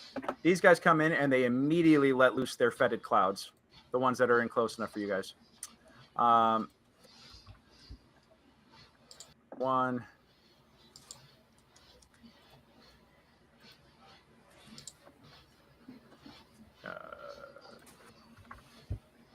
It smells like the aftermath of a baked beans contest. That's what it smells like up in here all of a sudden. It is pretty terrible. It is the bog of eternal stench as described in Labyrinth right now. That is what's going on. I need everybody within these clouds here. So that's Frankie, that's Kassan, that's Tony. That is Junie now. Actually, that's the whole party. I need everybody to give me a round of con saves. These are only DC 11 though. So Kassan I give makes you it, my. Junie makes it. I gave you my con to hold my breath. Okay. If you get hit in combat, you're going to have the wind knocked out of you. But I'll say that right now you can exist in this circle. Your eyes are burning. Everything is incredibly painful, but you are not poisoned yet. So you have... okay, Kassan made it. Junie made it.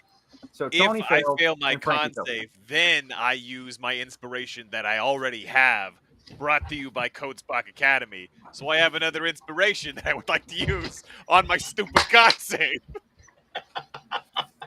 I should have said once per session on this. I'm gonna caveat that after this that you guys get it once. You get that inspiration once per session. I don't want to abuse this joke. All right. There we go. All right. So yeah, everybody makes it. You are all basically now immune to the dretch poisons, but not the Chonky Boy. Chonky Boy still has his going off, and y'all will be dealing with that. Is that per round, Greg, or you make the save once and then you're good? If you make the save once, you're immune for 24 hours. Okay. So, yeah, that just saves us from having to just keep rolling and keep rolling and keep rolling. Those guys have all taken their movement and they maxed out on their movement. Kassan, it is your action. What do you want to do? Good question.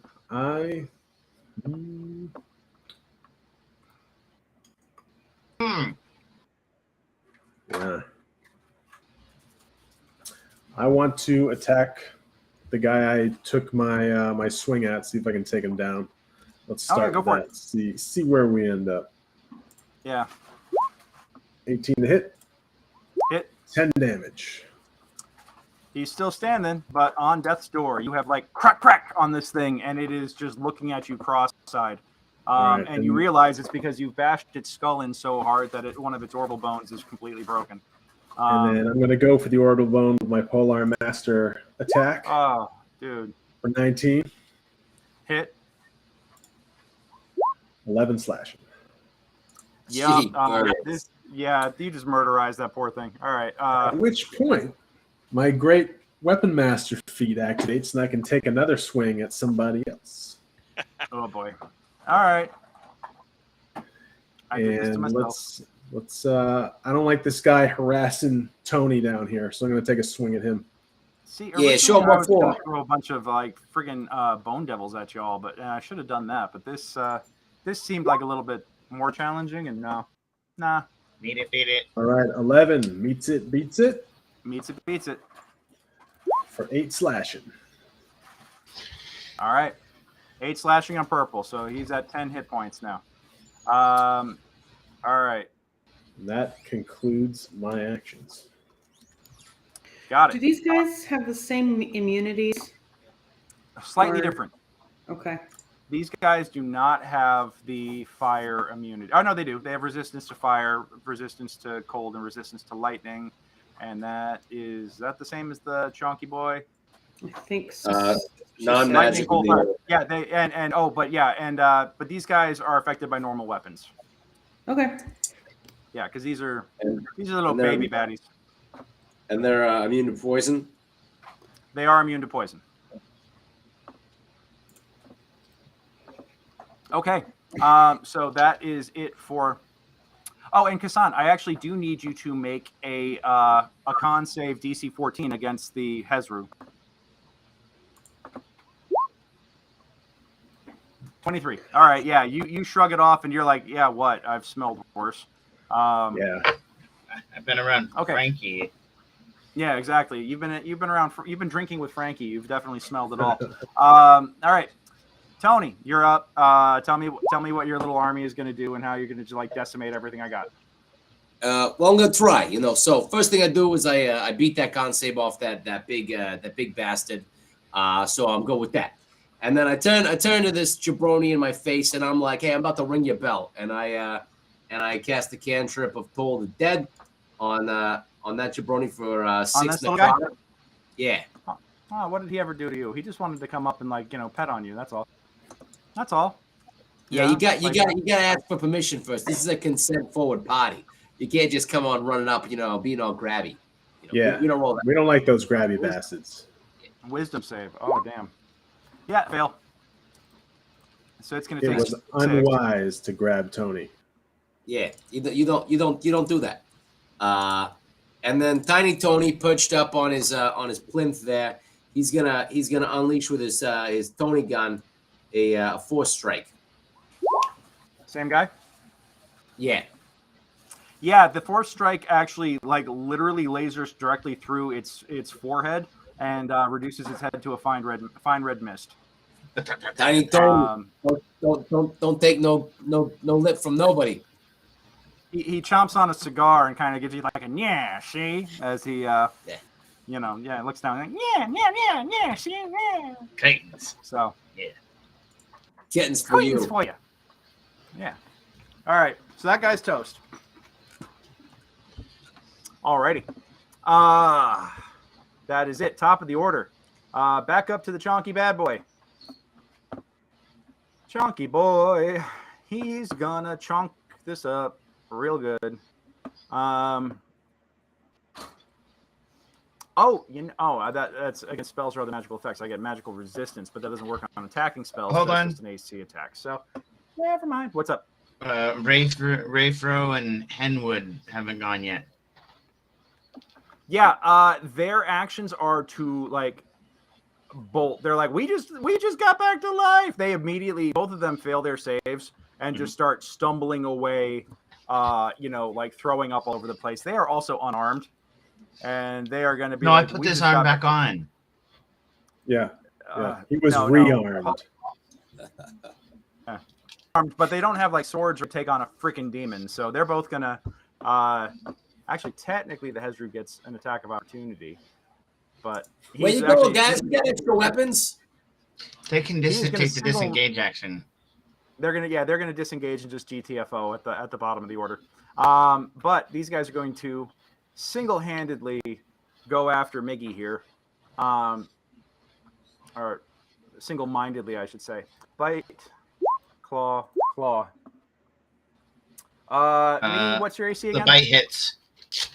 Is 19. The bite hits, Scott. 19. Yeah. Okay, so the claws, he doesn't, it's not like, he kind of almost bats you about, but doesn't do any damage with the claws. But then you realize oh, that doesn't hurt. You feel like you're doing pretty good. And then you realize he was just lining you up for the perfect, and then proceeds to just chomp on you for a total of 16 piercing damage. Yeah.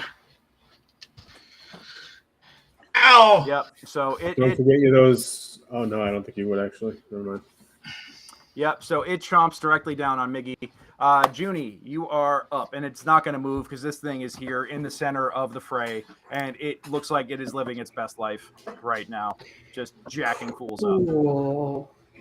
I'm going to move because nobody's directly engaged with me yet.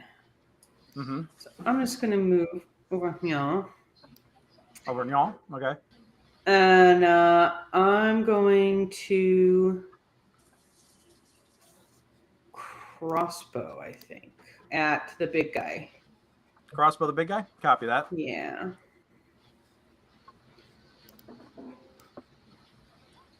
Ew. That probably 11 points of damage is not going to do it. Not going to do it. That is an AC of 16. So, yeah, you fire a crossbow at it, and it kind of glances off its scaly hide. And it doesn't even notice the fact that you just tried shooting it. It is just practically orgasmic in ecstasy at the idea of ripping apart a good aligned cleric at the moment. So that's your move. That is your attack. Do you have any bonus action you want to do? All right, cool. No worries. Yeah, that's all I got. Frankie! Okay, so first I got to roll the Constitution save because I'm near the guy and I'm starting my turn near him. Yeah. Yep, that is correct. So That is how it goes. Ka-chow. Catch. Oh no! All right, you are poisoned, sir. Yep. Well, I'm gonna reckless attack so that way I can cancel that out. All right. That means that people got advantage when they attack me later, and I feel fine about that for reasons that should become clear if you remember what it is that I have going on right now. Oh, that's right. It's got the retribution attack. Yeah. Shit. Yeah. So attack me all you want. Sounds good. All right. And in the meantime, I only got 2 other things that I can do. I'm going to do this. That's my first one there for 6 slashing damage. And then 8 with the rage. Up. Right, that's right. So 8. If you're raging, then you do 2 more points of damage. Brought to you by Spark Academy. You've already gotten your if then inspiration, bud. I'm But, rolling with you it know, the I'm- whole session, Greg. Yep, I'm sure the sponsor is going to appreciate that. They should really sponsor us. I'm just saying, they can cut us a check. It's great. We take check. I take Venmo. We take Venmo. Venmo's good. So, yeah. All right. And what else you got, bud? My bonus action attack thing. I'm forgetting now all of a sudden the rule for that. Is also reckless. Yeah, all this reckless forever. Okay. Your bonus attack. Refresh my memory just because I'm brain farting right now. How is it that you got a bonus? Oh, I always forget how that works. That's exactly what I'm looking at right now. I'm like, what is the thing? Is it wild magic? I mean, or you're not a. No. You're level 4. You don't have multi attack yet. Bonus attack. Well, here does an 11 hit the big guy? I don't think it does. 11 does not. Okay, so it doesn't matter, but I'll look it up in the meantime. Okay. That's my turn. Copy that. Okay. So that is that for Frankie. Miggy, you're up. And you're in a world of hurt right now, Holmes. I take disengage. Well, hold on. I got to make my Constitution save because I got hit. Yep. I'm going to use. You fail it. My inspiration. Well, hold on. You got the breath knocked out of you, but you can use it. You can now roll your con save against the poison to be immune to it, or you could continue playing this or potentially be immune to it, or you could play whack-a-mole with your holding your breath every round. Like, what do you want to do? It's DC 14 if you want to try and be immune to it. I'm poison condition because I failed that roll. So I get the poison condition. And I'm going to use my action to disengage. Okay. Come over to here. Okay. On the other side of Junie, make him have to go through a bunch of people to get to me. And then I'm going to yeah. Oh man, I'm pushing ain't gonna help. I get it. Yeah, gonna have to potion. Yep. Because I have. Don't forget your spiritual weapon too. Yeah. Oh yeah. Spiritual weapon does not require a concentration check, as I recall. Correct. Let me triple check that, but I'm pretty sure that is no concentration check involved on this spell. When it shows up, it's just there. Okay. Yep. Okay. And then hit with that. And then I use a potion. It's in my potions pouch. Now I'm down to 4. All right, I get 6 back again. Okay. All right. Hold on one moment. Can you ping where the spiritual weapon is? It's right there. It looks like the flail. Yep.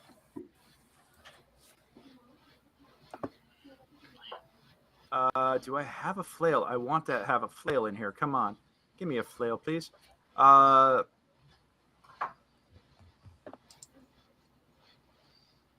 don't have a flail, but I do have...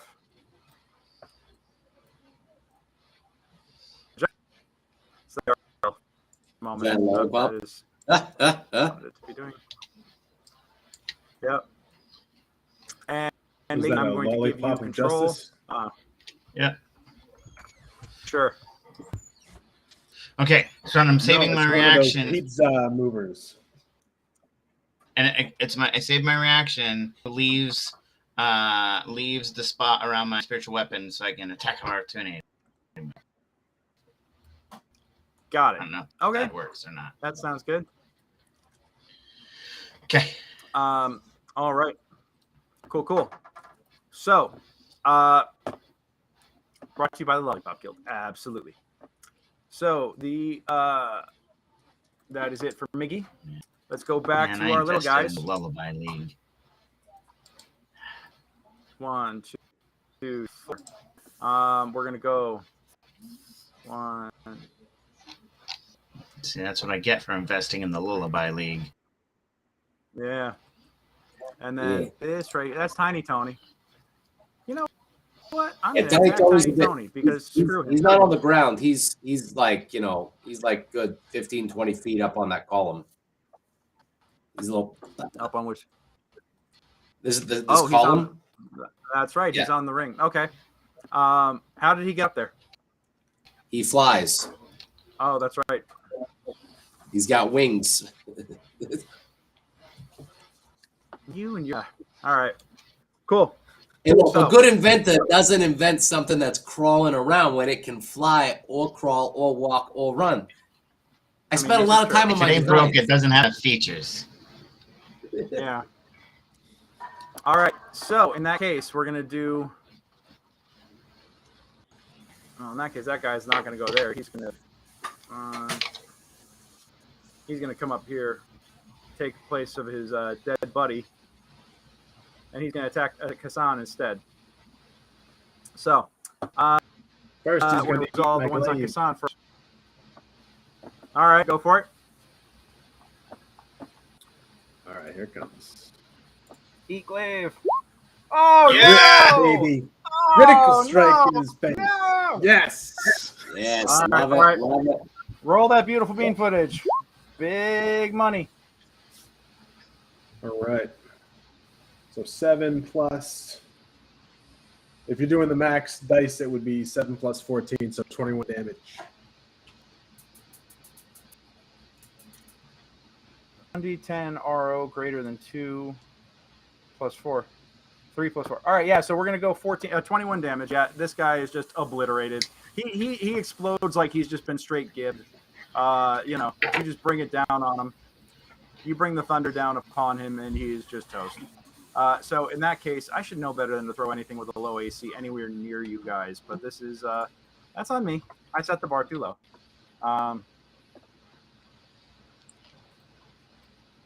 Yep. All right. All these little foddy boys. This this is it's not, Cool. it's not too it's So not too that's the marshmallowy. attacks of opportunity. Not yet. All right, Kassan, you are going to take a bite and a claw. And what's your AC? My AC is 16. 16. All right, so you take you get bit and you take the claw for a total of 5 points of damage. Okay. Piercing and slashing. They pierce and slash at you, and you totally explode one. But as you watch it explode through the fine red mist of this one dretch, another one just comes flying through, and it just latches onto your face and starts biting and clawing at your head and neck, and it is just all up on you. That's why he all wears right, a choose aim. mask. Didn't even buy Exactly. me dinner first. Jeez. Nope. Junie, there's one that comes running up and you trying to do the exact same. It just swings and misses wide. Frankie. This guy would actually have enough movement. Don't forget do to that. roll advantage. I know. Yeah, you can't wait to get hit right now. You cannot wait to get hit. I love this. All right. So I'm going to roll first guy. 10 and a 12. Nope. Or hold on. Nope. Hold on. Nope. Okay, so what's your AC? 19. 19. You want to get hit, and you walk in here with an AC of 19, and you're begging me to hit you when these things have +2 to attack. Really? Okay. Come on. Yeah, the bites and claws. How you guys expect Bite. to beat me? Claw. Oh, hey, that hits. You Ah, get hit there for we 8 go. slashing. Yep. Reduced to 4. And it takes... It gets zoided back for 6. Hold on. How many? I gotta see which guy this is. That's bite, claw, bite, claw. That's number 2. So he's gonna take 6. But you are gonna take 4 points of slashing damage after your damage reduction. All right. Anybody else? 12. That guy's at 12. That's red, so red is number 1. I'm trying my best to keep track of everybody's damage here successfully. Oh, and then the third guy is going to try and get his in on you. Bite. No. There we go. With advantage. All right. Oh, he hits. Yeah, have fun. Roll your. all right. Now, does a reaction? No. Does that count as a reaction, or is it just every time you get hit? Son of a bitch. I'll read it one more time. Whenever a creature hits you with an attack roll before your rage ends, that creature takes 1d6 force damage as magic lashes out in retribution. Okay, So- you know what? It's gonna take 6 points. He gets zoit. Yeah, he's not happy about that. Just Jesus. Okay. Yeah, let's All see right, there. and then this is 9, the next last guy. 14, 7 more damage. I'm out of temporary HP. Unlucky. No, hold on. Yeah. So that's 9. Oh, technically it's 12. It's 12 for this heat because I always go with what the first die roll is and then just add the first die. Oh, yeah, that's a sorry, I D6, added so both of that's those and then 12, cut it 12. down. It's okay. 12, and then but you're gonna only take 6, and then you're only gonna take. So you take a total of 8 damage after your damage reduction. Where's the extra 1 Yeah. coming from? Because So you're doing 3 there's and 2 1 separate and damage 2? sources. You're doing it as No, 3 and you're- 1 and you're- 2? Yeah? You are from this last attack. Yeah. You got bit and blood. Yeah. So the bite does 12 points of damage, reduced it to half is 6, and then if you take 5 slashing, reduce it in half. That's 2 points of damage. So that's 8. Yep. No. So the trouble I'm having is I forgot that we have the house rule of doubling the first die rather than rolling both die there. Got it. Yeah. No, it's Thank you. it's a full damage die. Yeah. So if it's a D6, and then Yeah. it's whatever the roll is, not Yeah. whatever the calculation is. It works out for much bigger explodies for you yeah, guys. yeah. All good. Yeah. I was like yeah. confused. All right. So All good. I got All good. one. No. Happy to clarify. It's also Just don't much let- bigger Good. explodies against us. I mean, there's certain. I mean, it gets us through combat quicker normally. That Hey, means if you have bigger all my crits, temporary then you HP 's have gone. So I have successfully burned through the barbarian's temporary hit points. That is where we are at after all the bad guys have had 2 rounds of attacks. Son of a bitch. Okay, Kassan, you're up. Okay. Sure why I just keep trying to make things tougher and tougher. Yeah. All right. I don't Kassan wonder. yells out to June, What should I take do, down Bob? the little ones. Does June hear me? Junie? Sure. You said take down the little ones? Junie, Take down the little ones. And then so I got one of these guys is right next to me, right? yes, you do have one that is currently hugging your face and trying to do very uncomfortable things to your eye sockets. All right, let's see if I can cancel this guy on Twitter. Jesus. Yeah, that hit. That's going to be 7 slashing with Okay. a follow-up attack.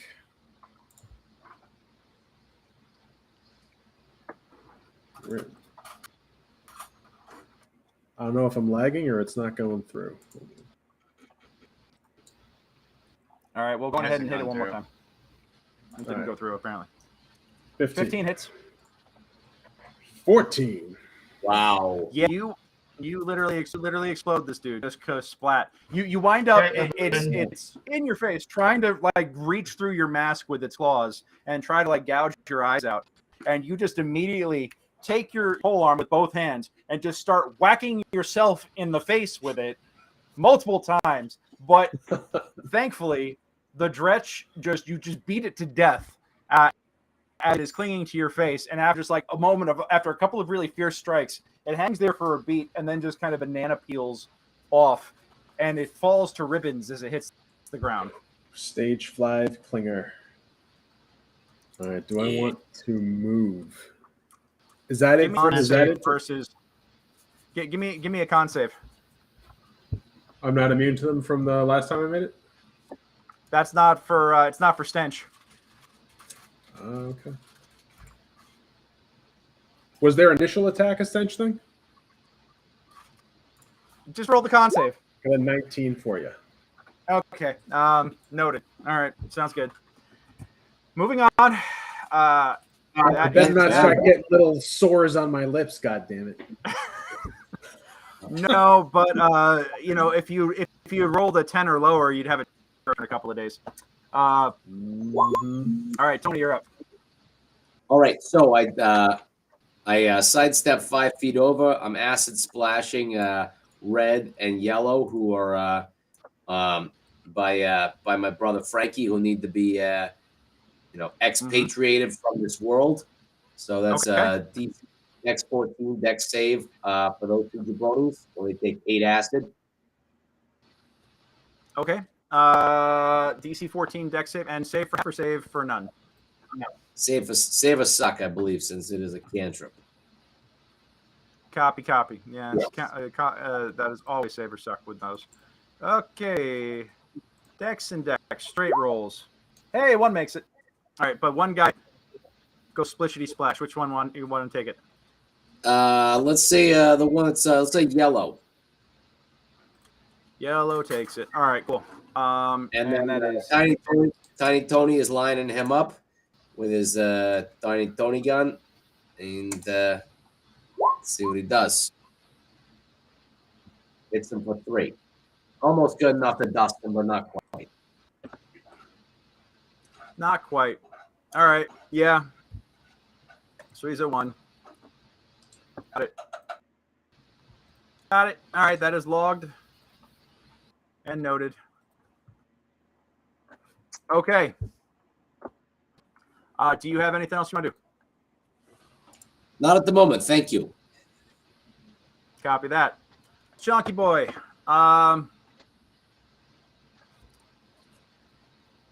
His target is gone.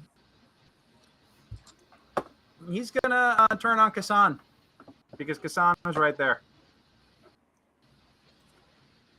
He's just like, Is this you actually start him screaming in Abyssal. Does anybody speak Abyssal by chance? No? Nobody? Okay. No. Who is your patron again? My patron? Yeah. Unknown shadow fell entity.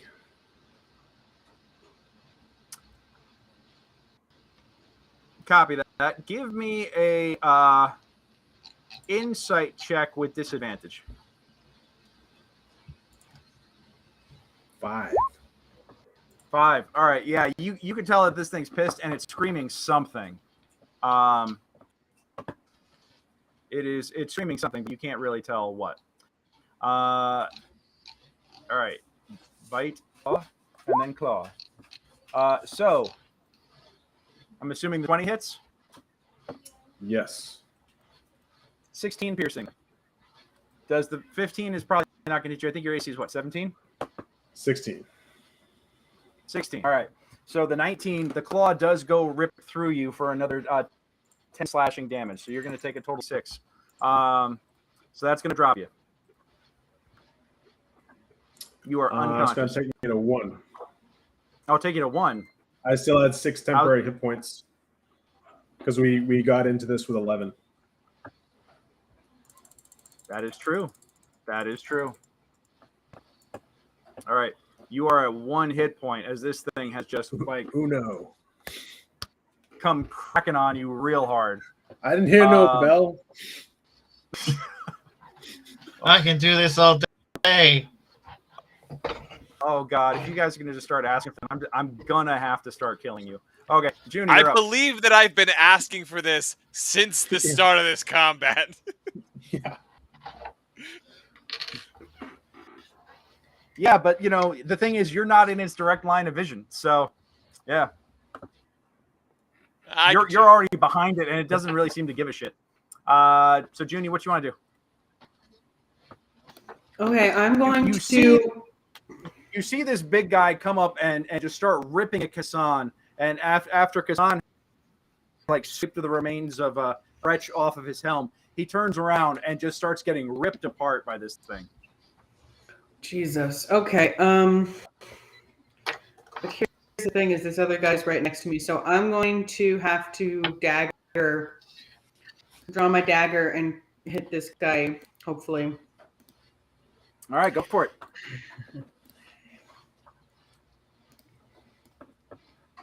Hey, 24 hits for 5 piercing.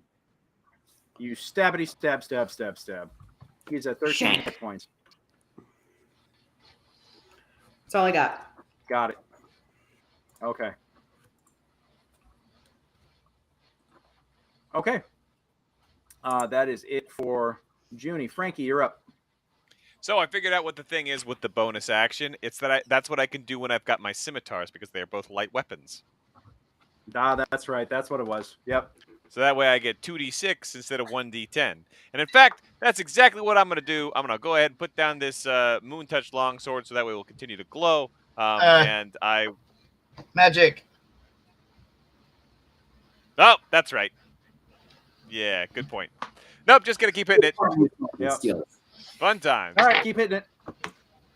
Hey, Anton. Anton, don't interrupt one of your allies within the middle of making a mistake that benefits me, okay? You're not allowed to do that. I'm sorry. That's some metagaming bullshit right there. I always hate it when the one-handed roll is lower than the two-handed roll. But anyway, it's 9. 9 points. It's yeah, 11. Okay, got it. Because it's a teamwork. 11. Yep. And I'm going to try and use my oh, you're right. It is 11 because I am raging, and I'm going to try and use my bonus action to get the dang thing's attention, so it attacks me. All right, give me a performance or intimidation check, whichever one you want to do. Or give it persuasion. Oh, all right. Well, the persuasion is -2 to that. All right. Well, I'll go with the intimidation. You know, Seth, if you do that, then that would be great for Kassan. Brought to you by Code Spock Academy. Hey! All right, Paulie, I think you'd already claimed your inspiration. Yeah, but that is an excellent use of if-then statements. That is an excellent use of if-then statements, sir. I really appreciate your education on this. So we give our sponsors, whether they know they're our sponsors or not for the evening, a lot of bang for their buck. Yeah.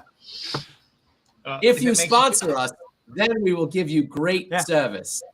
Code Spock Academy. Absolutely. If it makes you feel any better from my accidental metagaming, I got Tiger Balm on my nose.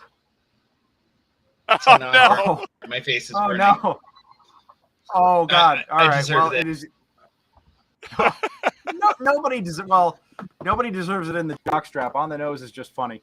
Should we take 5 so that way Anton can wash his face and we can I don't know what, the rest or whatever. Let's go on ahead and take 5 real quick because that is need to address immediately. So go on ahead and do that and let's actually again get everybody go to the bathroom, freshen up, resume combat momentarily. I have to get ready to dig a Kassan-shaped grave in the ground here. This is gonna be fun. So, thank you, 10. Yep. Oh no, he's like, I ain't going out like that. All right, we'll be right back in 10, folks. Yeah, no way, no how.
All right, I'm starting to bring everybody back just because. Excellent. Got to respond to a message real fast. Sorry for the medic. Just in the moment. Sorry. Oh, dude, it is all good. It is all good. I'm mostly just like, don't.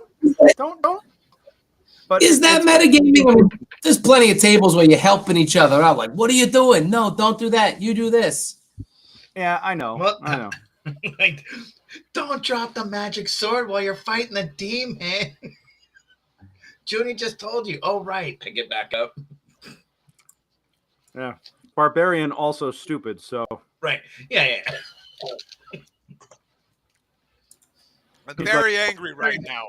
I'm not thinking so much. I can't concentrate on anything. I'm going to take the scimitars away from you. Just. Yeah, we're getting rid of that. All right, that is gone, thankfully. All right, back. Let's see. As I recall, we left ourselves in a rather yeah, okay. So you guys got some. Let's see, Frankie, that was your turn that you just completed. So now we're in order, yes? Yes. Because we were giving Miggy a minute because it's Miggy's turn now. Yeah, thank you. Okay, so I cast Bane, and I hit the Hezru, the dude in front of Junie, and the one over by that's right up on Kassan, are the 3-eye Bane. And Bane has a save throw of. Nope. I do not believe there's a saving throw. I don't think I have a guy on me, Miggy. Charisma is 15. There's a guy. It's charisma. The thing is 15, and it's right there. There's a dretch right there. Aren't they all dead? All the dretches are dead. All the dretches around Kassan are dead. Okay, so then the Hezru, the dretch on her, and then I double it up on the up to 3. I just put the 2. It's all good. Greg, you can't kill Hezru, me in front of that. Oh, succeeds. the Hezru is like, ha ha ha ha! Fuck your spells and your magic. Your gods do not answer to. Your gods shall fall. Ah! But he says it in Abyssal, so you don't understand it. Now the. Oh wait, the dretch fails. Yeah, it fails. He does not, and actually technically he does not have advantage on that. I was just holding down the shift key by accident. So regardless, so which one? It's this one has Bane. Yeah. All right, and then I missed those two. And then I missed the Hezru with my spiritual weapon, and so then I drink a potion. Okay. Cool. Okay. Oh, I concentrate poison. I do. Okay. I drop poison. Mm-hmm. And I hit a potion. Okay. Sounds good. All right, that is it for Mickey's turn. We are now up to the little puppies, little evil demon dogs. Because these guys just are getting angrier and angrier as they are trying to hurt and bite, and just because they try biting Frankie and don't realize exactly what it is that's hurting them. Yeah, let's go.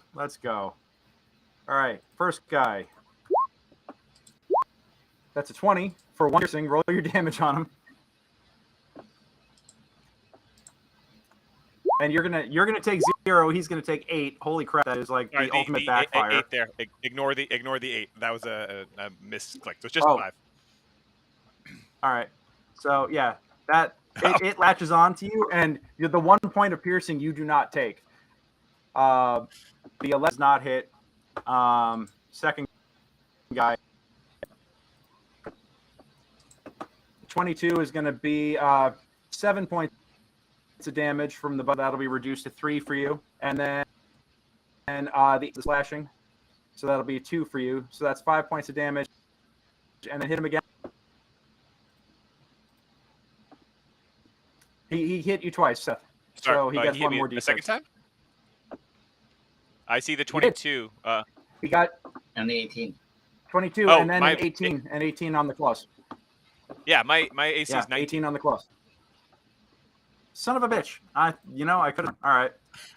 And then this will be the funny one. I'm really, really hoping something spectacular happens here. Let's. Oh. Nope. Last guy, the one who's at 1 hit point, does not hit you. He's like, just put me out of my meat. All right.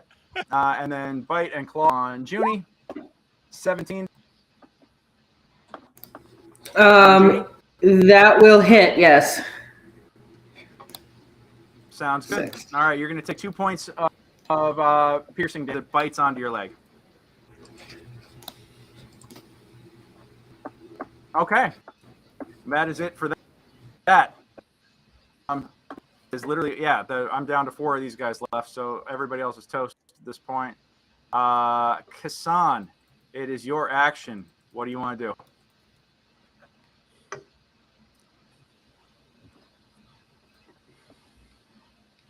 Good question. I think Swing batter, don't worry, we got you. I can move over to here without invoking an attack, right? Because I'm staying within his reach.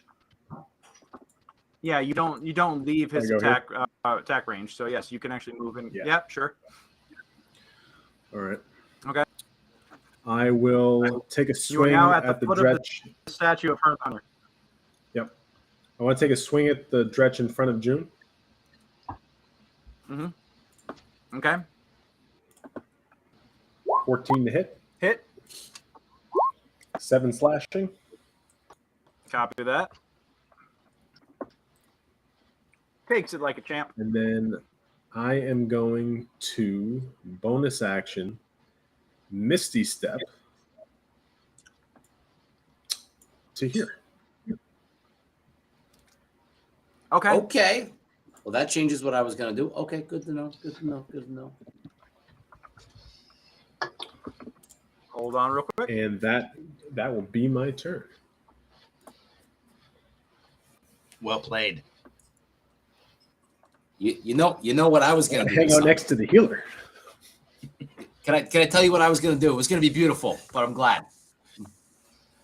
I was going to, but now I was going to say. Yeah, go for it. Kassan, beverage service coming your way. And simultaneously, I was going to have Tiny Tony with his potion and me with my potion move over and double potion you to get you right back in the ring. But Keep that one chambered. I'm sure we'll need that at some point. I'm sure we will at some point. Yep. All right, Tony, it's your action. What do you want to do? That'll be my safe word, beverage service. Yeah. Okay. Well, now that my good buddy is safe, let's see. Okay, we didn't roll initiative for Al Capone. Has been stalking this whole time. Al Capone, are we running him off of my initiative as well? I guess we should say. Yeah, he goes at the end of your turn. Familiars normally go at the end of your turn. Well, it has a couple different things of saying like they can roll their own initiative because they act independently. I was gonna have him attempt to dive bomb the guy with the 1 hit point. But you say you want him going at the end afterwards? Yeah, have him go at the end of your turn. Yeah, I think if we didn't roll Yeah. separate initiative for him, we'll have him go at the end of your turn. Yep. All right, sounds good. All right, in that case, what I'm gonna do is I'm gonna acid splash the 2 jabronis, blue and red above Frankie. Okay. So I get dex saves on that. dex saves, yeah, save a suck for 7. They both suck All right. for 7. One is reduced to 1 hit point. Okay. Then the one in red, Tiny Tony, is gonna take aim at that jabroni Try to pop off. with his All right, go for it. his Tony gun. That's a hit.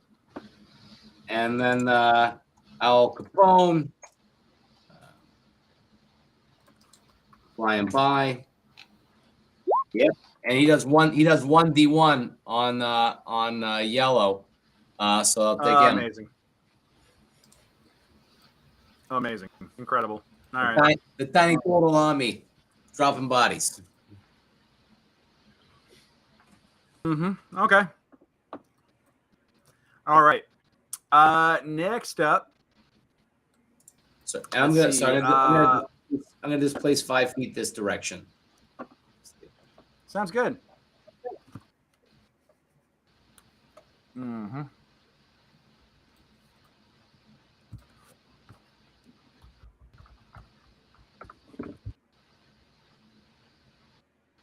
Okay. Well, this guy is single-mindedly to 5 and Reaction. And yeah, Frankie you are poisoned, but that doesn't mean you lose your reaction. And you get you just have disadvantage on your roll. And a 10 I also is get not an gonna attack on this make it. guy as well. Okay. Hey, okay. Just want Comes to in my clarify. sphere of influence. Hold on. Where's the reckless attack? Nope. First attack on your turn. Okay. Well, all right then. AC At is 16. disadvantage. There we go. 13 magical Disadvantage. slashing grid. Ah! Hold on a second. 11. All right. So. All right, Kassan, that's a hit. All right, so that's and then Frankie, it's for that's 11 point, another 11 points. All right, 13. Got it. All right, I don't 13 Yeah, because it's plus his rage. from who? No, it's Frankie because it's. Yeah, no, that's 9 plus 2 because he's doing two. Oh, He's been two-handed. doing Oh, two-handed attacks with the moon touch long sword the whole time. Ah. I got it. I got you. I see you. I thought he was doing one hand. My bad. I have been consistently adding his +2 to damage. Yeah, because I remember his rage better than he does. So yeah, I got it. But thank you. I appreciate that. Thank you. Good looking out. Appreciate you looking out. All right. Yeah, this guy is not terribly thrilled about anything at the moment. He's gonna just come rip shit pissed off coming through here. We're gonna let's see. Tony's AC, you're AC 17, right? AC 19. 19. Okay, and then Junie, you have a base AC of 13, but you can pop a shield. Yeah, you know. For some reason, mine is showing 16. My AC is 16. Didn't June get some sort of magical armor thing? Do you have a shield equipped as well, Junie? Equipment or something?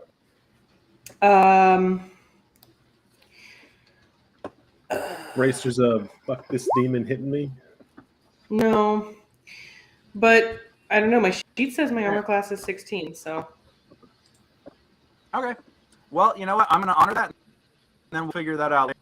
I think we have to go in and update our tokens here as well, just sure it's all consistent across the board. But again, in the meantime, good dude here. I think I'm going to start with the squishy-looking mofo. Sorry, Junie. And then once that drops, he'll go to the bigger-looking one, and then he's going to keep trying to get to Miggy. He's single-mindedly screaming things that nobody understands, but he very clearly is going to destroy anything in his way to get to the cleric. So we're going to do claw, bite. Damn. So that's 10, 20, 39 points of damage. Yeah, and even with, okay, so here's the thing is all my level 1 spells are slots are taken. And shield is one of those. And okay. Even if I used it, it wouldn't matter. So do you have any what is your hit point total right now, your current level? Because your token is showing 19. Well, I apparently have 6 temporary left. Okay. So your temporary points go first. So you're going to be at if you have 6 temporary, plus what is your normal HP? 19. So 19 plus 19. 6. So is- that'll be 20 is points. 20. So it does not kill you. It does not kill you outright. Woohoo! 19 plus Spam. 25. We So made I it. have not one kill left. Can we pause to find love? There's a link for us here. Oh, wow. man, that is a lot of. Oh wow. Lot Emojis. of. Yep. Oh, Okay. I you have. too. And that's a green checkbox. That's legit, right? I mean, that's okay to just click on. So legit. Junie, do you Yeah, not I use have a shield? blocked the hell out of that. Do what now? What's Do that? you not use a shield? Do you not use a shield because your armor at 16 is because you don't have a shield? Yes. Okay, but here's the thing. If I use the shield, my armor only goes up to 21. Yeah, shield spell. Shield. Yeah, she, no, and she no, no, doesn't no, have no, like no, normal no. shield that she. He's No, I asking don't if have you a have normal shield. Oh, that's what I meant. Yeah. It's a okay. yeah. Shield is a reaction spell. Alright.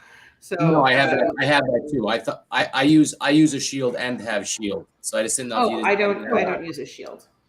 Gotcha. Okay. Never mind. So, regardless, you are at 0, but you do not take any additional. You don't take any automatic failed death saves or anything like that. So Oh, you are. That's good. Am I still standing? Yeah. Unconscious. Ah, poop. Yep. Sorry about that. You are very much dropped and like it just like chomps on you and then after like tossing your unconscious body up against the pillar and letting it crumple to the ground, it turns its face to Tony and right up in his grill. So this is what happens when the tanks hide behind the sorcerers. Not pointing any fingers in Kassan's direction, but you know. I'm not. You know, a tank. and I had. You Here's see the a thing that shell really on my pissed me back? off. He's ignoring I'm the tank. I'm the glass cannon, baby. I was really ready to be done fiddle dicking around and use some sorcery points and like just tear shit up. Oh no. Oh, well, you know, sometimes if you wait too, it's the opportunity. All right, No, so I didn't think actually I now could you use have. magic. Well, now you got to make a death save. Oh, I thought I didn't have to make a death save. Well, no, you don't take any automatic failed death saves because that. I see what you mean. If you were unconscious by the time you took the second and third attack, it would have been automatic failures on death saves. So, yep. Okay, how do I do the death save? Yeah. Where is it? Where is it? Oop. All right, that is. Oh, That's not good. Is that what I did? Okay. Yep, that is a failure.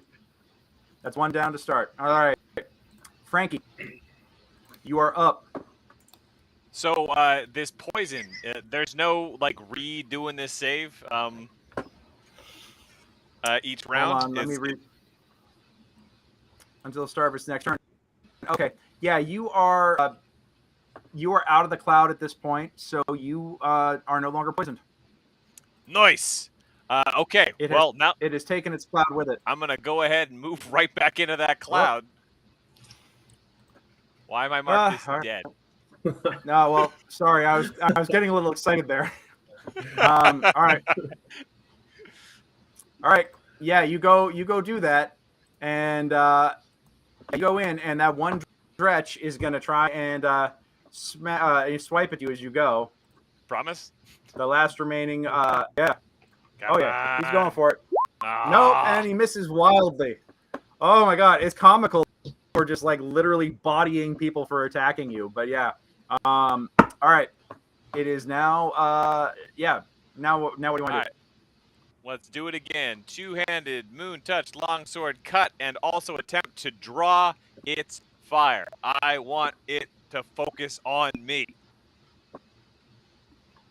Yeah. All right. 10. That was useless. Nope. And give me a intimidation or persuasion check with disadvantage, whichever you prefer. All right. I will intimidate with disadvantage. And it didn't do the thing, so let's hope that I have. Roll it one more Nope, time. the 9. Yeah. Great, good times. Nope. It is too smart to be taunted by the obvious tank. Obvious tank is obvious, and this thing, it's not bright, but it knows it has a singular mission to wreck shit and destroy that cleric and anything in its way. So yeah, Well, I'll take a 5-foot step just right over there too, so I'm nearby this other dretch, and I guess I'll call it good. Oh yeah. Okay. Cool. That's right. There are 2 dretches still alive. Aha. Miggy, what do you want to do? Okay, I am going to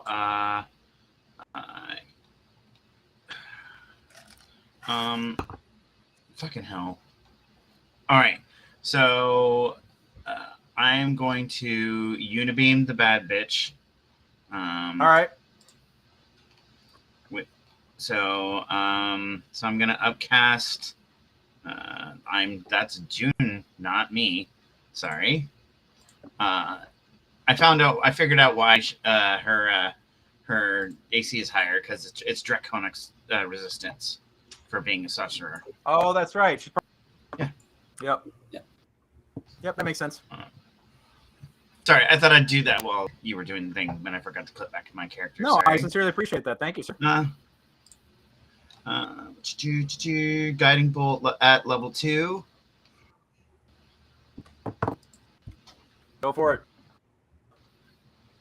Get him. Let's go. 18. My God.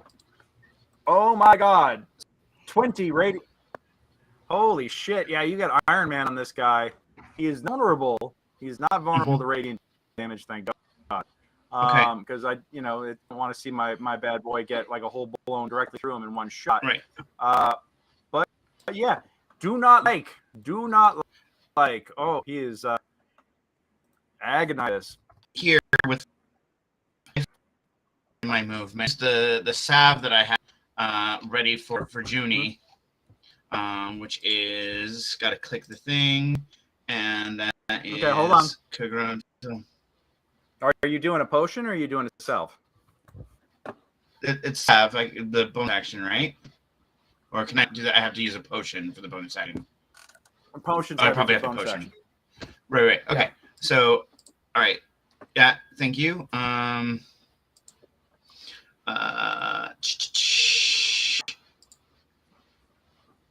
Okay. So that'd be 9 points of healing on Junie, Okay.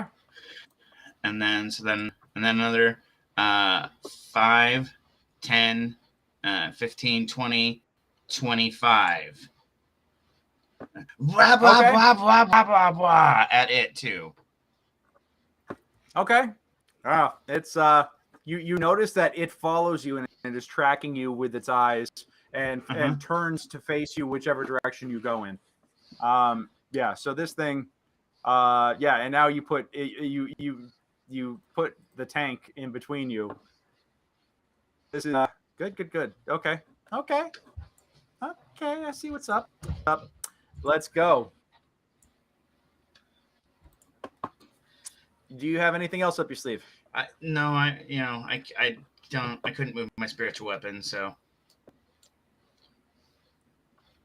Okay. Well, this guy is gonna 1, 2, 3. You can take his. Hit it with my spiritual weapon as it goes. Yep, go for it. Spiritual weapon. Let's get spiritual. That's a hit. Not the greatest damage though. Well, you knocked it to 1. Okay. I mean, here's the thing. I just take it for granted that anything like 5 hit points or below, Tony is just going to have his squad mop him up. So, go on ahead and, with his 37 actions around. So, right, but now he gets to try and hit me. How dare you, Seth? Yep. How dare you? Speak truth. I'm spitting straight facts here, bud. That's all. This guy, he's Bane. This guy right here is Bane. So on the Bane, that's a minus D4 on anything, right? On attacks and saving throws.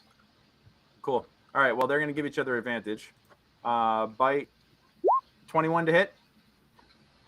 Yes, minus a D4. Not on that guy because that's the one that doesn't have Bane. All right. Shit, that was the Hezru. My bad. Never mind. No. Belay that. belay that. Okay. I'm not going to. Sorry, I had the dretch in the order, but I was using the head stats. That would have been I'm a like, twist. That's Surprise +7. legendary These action. guys. Well, son of a bitch, though. Crits beget crits. You're gonna take 11 points of damage from a crit, and then the one with the minus D4. That'll be. Yep. So the first guy's gonna miss automatically, and then what's your AC? It's 19. Yeah, he automatically misses. So okay, cool. So yeah, the second guy just the one with the bane misses completely. But yeah, the Yep. first dude And does like pounce and that's a take a chunk out of you. And that's a Constitution check. And I lose Bane on it. Nope. Oh, son of a bitch. Well, I wouldn't have missed then on that second round of attacks. But I'm gonna let it go this round. Okay, because yeah, you still had it and it had to take a second to fade off. Mhm. Alrighty. So in that case, let's go. Let's keep it going. That's it for my little minion. Kassan, you are up. Yes, I am. Nice. Yep. Okay. I'm just start swinging that big chungus here.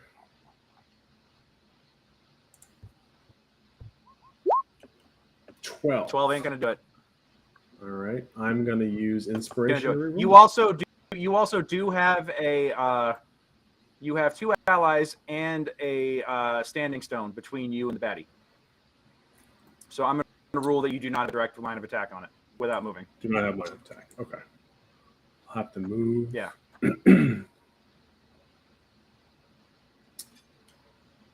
right. Can I move here? Can I move here? And well, so we're negating that That's attack 15 because I feet just up. can't make it. Yep. I mean, if you find another spot, I want to stick with that 12. But All right, I'll just go here then, and Yeah. that'll be the attack, and it misses. Okay. And you're already And I- immune to his stench at this point, so because you made Yes. your save, and that makes you immune for 24 hours. So you are not And I'll poisoned. do my follow-up Polar Master attack on this previously brained Dretch right to my north. Do it, baby. 25. 25 hits 7 damage. for 7. Yep, you literally just come up behind it and with 2 hands drive glaive directly through it. Its arms like splay out as the it's like something out of Friday the 13th. Jason drives the machete through the chest cavity of an unsuspecting camper.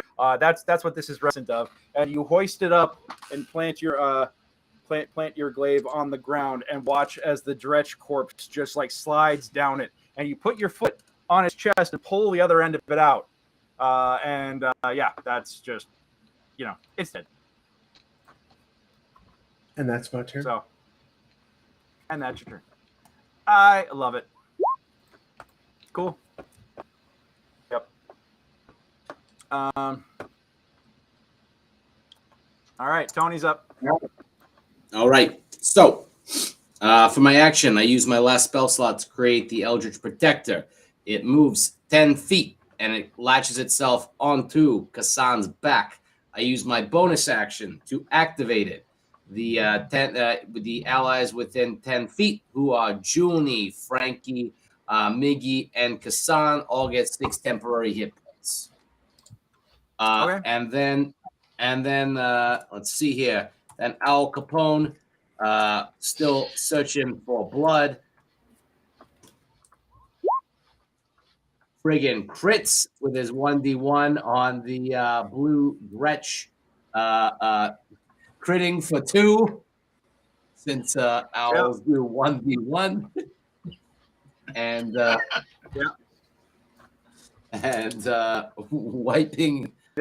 wiping that Dretch bastard. Yeah. Love it. You love it. You love to see it. All right. Boom. All right, Chonky Boy back up. Now the Chonkster is looking at this. He turns, he follows Miggy's with his eyes. He sees Frankie. He looks down and sees Frankie and just kind of has like the biggest look of disdain you have ever witnessed. He's looking at you as like a flea, like a little like slug in his way. So he is going to claw bite on the barbarian, and then we'll see how that goes for him. Yeah, let's do it. And yeah, let's go. No, it's just straight pain. 15. Nope. 15. 17. Now it's getting annoyed. All right. Come on. Yep. All right, Junie, you're up. And you are at 15, All right, let's get including serious. hit point. So we are going to cast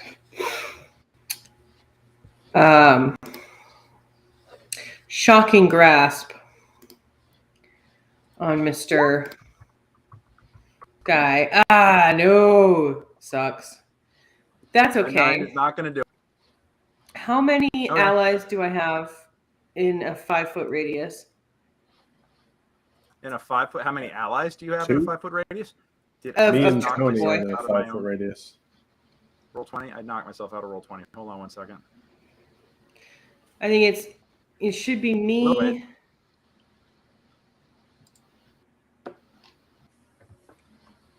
For what spell? Frankie and Tony are in a 5-foot. It's me, Frankie, and Tony. Yep. It's Okay. Kassan. It's Kassan and Tony. Those are the ones in 5 feet. Frankie is 10 feet away. So here's what we're gonna do, and I really hope this pays off. Well, 5 feet of you, June, or 5 feet of. 5 feet of the Chunky Boy. So that's Oh, 5 feet chunky boy. Frankie, That's Tony, and Frankie, June. you, and Tony. Okay, so here's what we're gonna do. We are going to cast 2 sorcery points to make Quicken Spell. Doop, doop. Which means that the casting time is now 1 bonus action to cast a spell instead of an action. And I'm going What to you use dropping? 1 more point to do Careful Spell, which means that myself and my 2 allies will automatically make their save. You didn't ask how big the room was. Let's go. What you drop? Well, I think I can do this. We're gonna do Ice Knife. Let's go. Not what I was expecting, but fuck it, why not? Shoot. Oh, you know what? I'm going to use my 16 hits. inspiration. Does it hit? 16 No, hits. 16 right? hits. Yes. 16 hits. All right. So he's gonna take 2 piercing. He is. Let me check this real quick. My bad guy. What is he? He is resistant to cold, so he's going to take 1 piercing. Oh no, he'll take the full piercing. He's going to take 4 cold from that. Okay. And then the dex save. All right. Which he does Fails not the dex make. save. Okay. So So that is the piercing 3d6. attack is the throw, and then an additional 3. Oh. Yes. So, yeah, Which so- was the 9 points of damage. So he's going to take a grand total of. Yes. He's going to take a grand total of 6 damage because he is resistant to the Yes. cold, but he's going to take the cold. So 44, and then yes, he's going to be at 40 hit points. Got it. All right. Yeah, I have a question. Yep. For your table, when you've got a creature that's large like that, does the spell go off on the edge or in the center? Well, she's already dropped it as careful, so I'm not gonna rule that that any of you guys are at risk of being hit. Right. I'm but just what I'm wondering doing- in terms of. Well, I'm just wondering if she gets a sorcery point back. If it hits in the middle, then there's no way that she'd need to use a careful point in terms of being able to do another quick in action if she wants next round. She's already using Okay. the point, so I'm I assuming mean, I that she's figured dropping it was 5 feet from the edge of the creature. Yeah. I'm just Because asking that's also what for- I'll hit. for Because I can't what's hit the your general, center mass. Sure. So this one's done. I'm just asking for other spells if I want to cast something. Are we doing center of the creature? Or are we doing edge of the creature? Jeez, that's a great question. Okay. Just curious. We'll put that into consideration Table that. the next Gotcha. time. We'll table it for now. I'll make a ruling without, Consulting. if this situation is basically already resolved. We'll deal with it the next. And I do want to consult a couple sources on that. I'm just but glad he excellent. took Thank you some for bringing it up. damage. Oh yeah. Yep, you got him. All right, Frankie. All right. Let's do exactly the same thing that I've done every turn. Yay! But even cooler. What you good for, Frank? First, Moon Yep. Touch Longsword. Hit. 19. Yep. Hit. And You have advantage though, don't you? 14. Frankie's got advantage. That's if I Frankie wanted to does attack have recklessly. advantage. No, you got advantage from Tony. Yeah. All So right, you gotta check for that crit, buddy. Let's checkity check. Yeah. Give Nope. me a crit Good check. thing Yep. that first would look good. And then here we go. Let's pay attention to me. 15. Oh wait, with disadvantage, yeah. No, I'm gonna say that you definitely it has noticed you at this point. Now it's like, do I really want? Now you're just making me decide how much it's going to enjoy ripping you to shreds. My ego craves this interaction. Yes, it is. It is thirsting for your blood in particular. It knows what its mission is, and it is determined to complete it. But first, it's like, I will tear through you. All right, cool. I'm counting on it. I do have that All right. 6 temporary hit points from the protector cannon. Do I not, Paul? I'll fix that in a minute. All right. Okay, good. Thanks. Yes. Yeah. Don't, Don't- 6 points. Yeah, don't worry. Forget about it. Don't worry about it. All right, Miggy. Okay, I'm going to unibeam him again with my last second level spell slot. But I'm going to do it with my clockwork amulet, so I don't miss. So I hit for 5. What is it's- your clock? it's plus- Your clockwork only lets you do a guarantees a roll of 10. Right, but that's So it has to be. but it's plus, so that'd be a 17. That's not. Yeah, that's not a mag hit. Okay. Yeah, and so Son then I of a do bitch. 25, and so I did 25 damage radiant to him, Uh-huh. and then I use my bonus action to move my spiritual weapon over.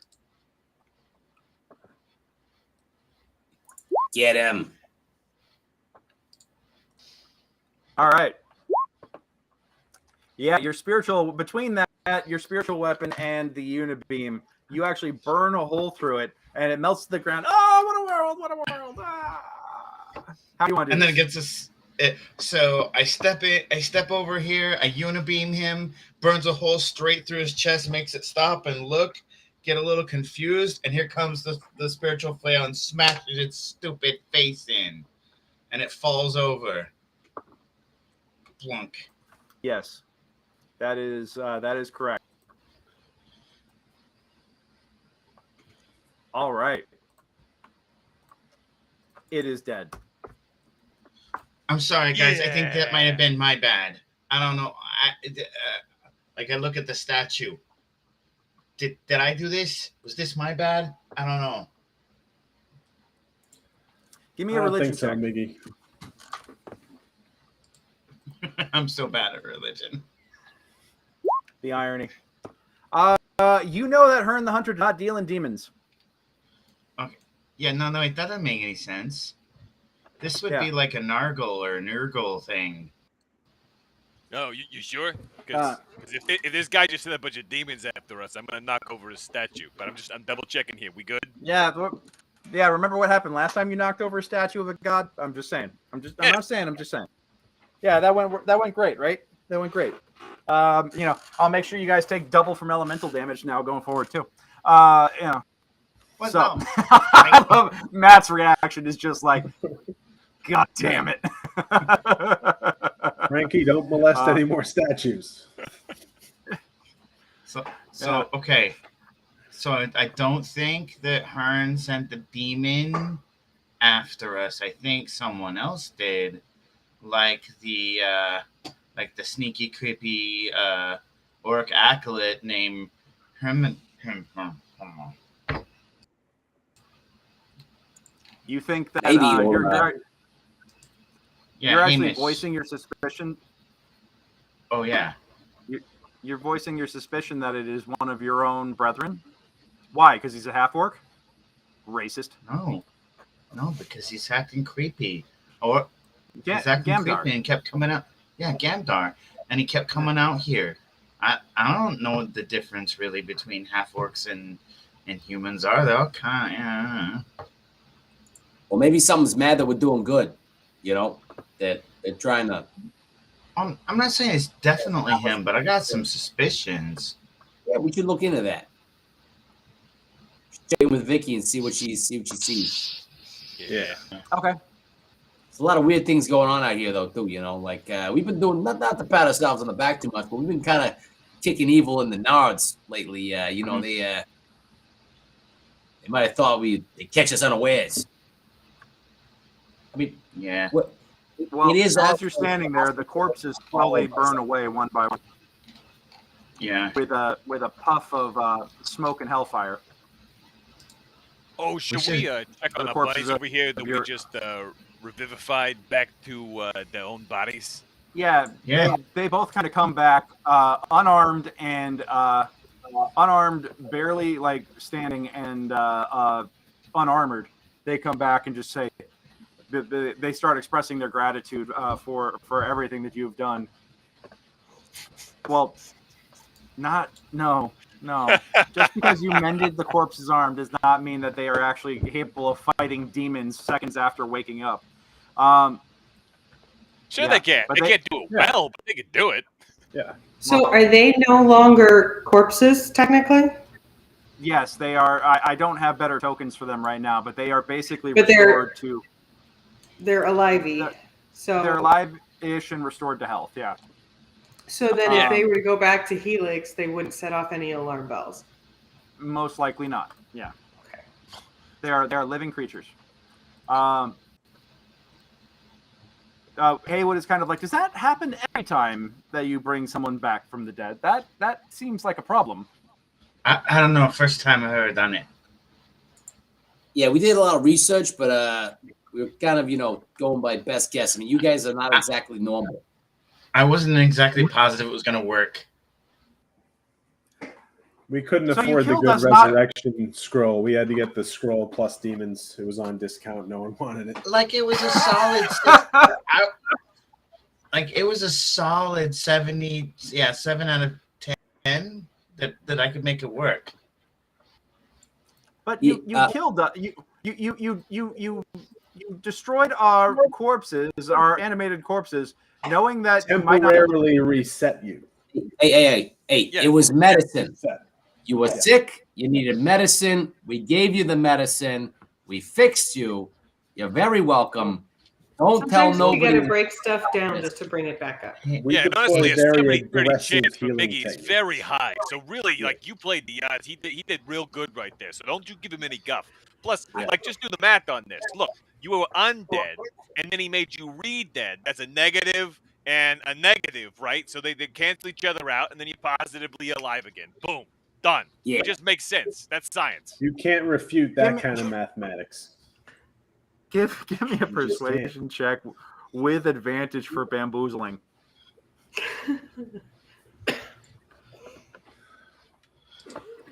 They both go. They look at each other and they just go, "Okay, well, thanks for bringing us back.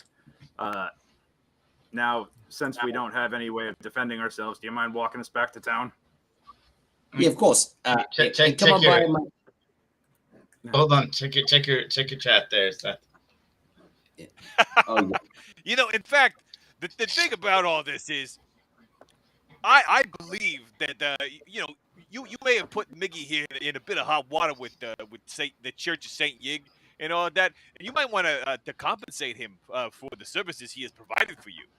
I mean, Really, we are happy to be able to take care of you, but he has performed a service here that I think that you would find very valuable under the circumstances. They both look at each other. It's like, well, you'll have to find the tiefling that was with us because we're broke. Ah, well, there you go. There's your price. Is making sure that we're going and getting your tiefling. So you tell us everything we need to know about that guy. All right. Well, it's a long story, so we'll tell you on the way back. All right. All right. So, real quick, give me a round of Arcana or Religion checks, just to like discuss as you're walking back, just to try and figure out if anybody is interested in figuring out what the hell happened and how this happened. Wow. Wow. I just love the idea of Kazan being like, if you think about it. Yeah. There was this one time I was beating a guy up outside of a church, and I heard someone talking. No, I will tell you this. Kasan, you know that your patron with a 19, with a natural 20 -1 for this, you know that sometimes your patron gets very, very testy if anybody else messes with what they consider to be their property or their toys. And sometimes they will, some demons, some devils, some fiends will respond quickly and violently when anyone treads on their territory or does something that they don't like. And, they can respond by dropping a correctional force into place. So, you just know that based on your patrons' attitudes, that other demons, devils, other fiends may have similar outlooks. So we that if you were, some sort of deity here. You offended something that has access to souls on the other side. Something that may have been the cause of this Freaky Friday situation, or you may have just offended. You're not quite sure, but you recognize that in doing this spell and undoing this situation, you triggered something's interest, and it sent a probing force, or a correctional force, I should say. So essentially, guys, if we undid that magic, then the angry baddie sent devils to attack us, courtesy of Code Smart. Gotcha. So in other words, if we're doing good, then there's going to be bad trying to stop us. Courtesy of Ghostbach.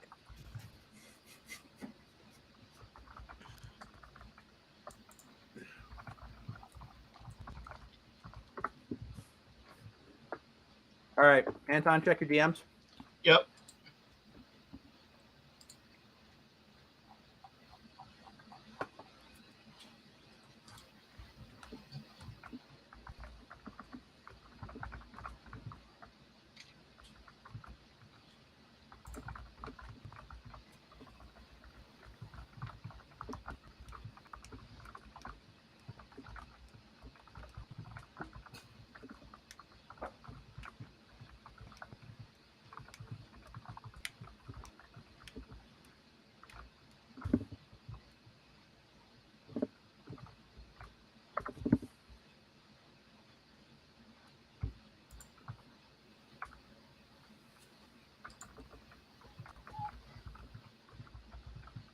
We did good, guys.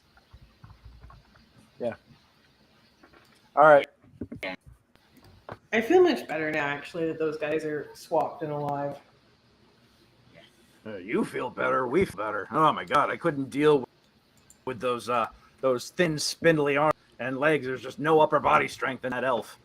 Hey, I resemble that remark. How do you walk around not tripping over those giant feet of yours for something that's so short? And they, you shut up. No, you shut up. And you just hear them bitch. You walk down the path back to the village of Helix, off into the rapidly approaching sunrise. And that is where we're going to call tonight's session. Hey. So I think I gave you guys your XP for last game. Yes, you guys should have gotten all that. So after you get your long rest, you'll be able to level up. But more importantly,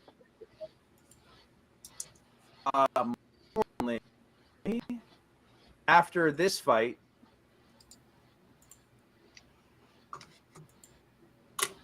come on. After this fight, you each, the 5 of you each get 860 experience points. 860. 860. Level Add that to your totals. 5. Yup. And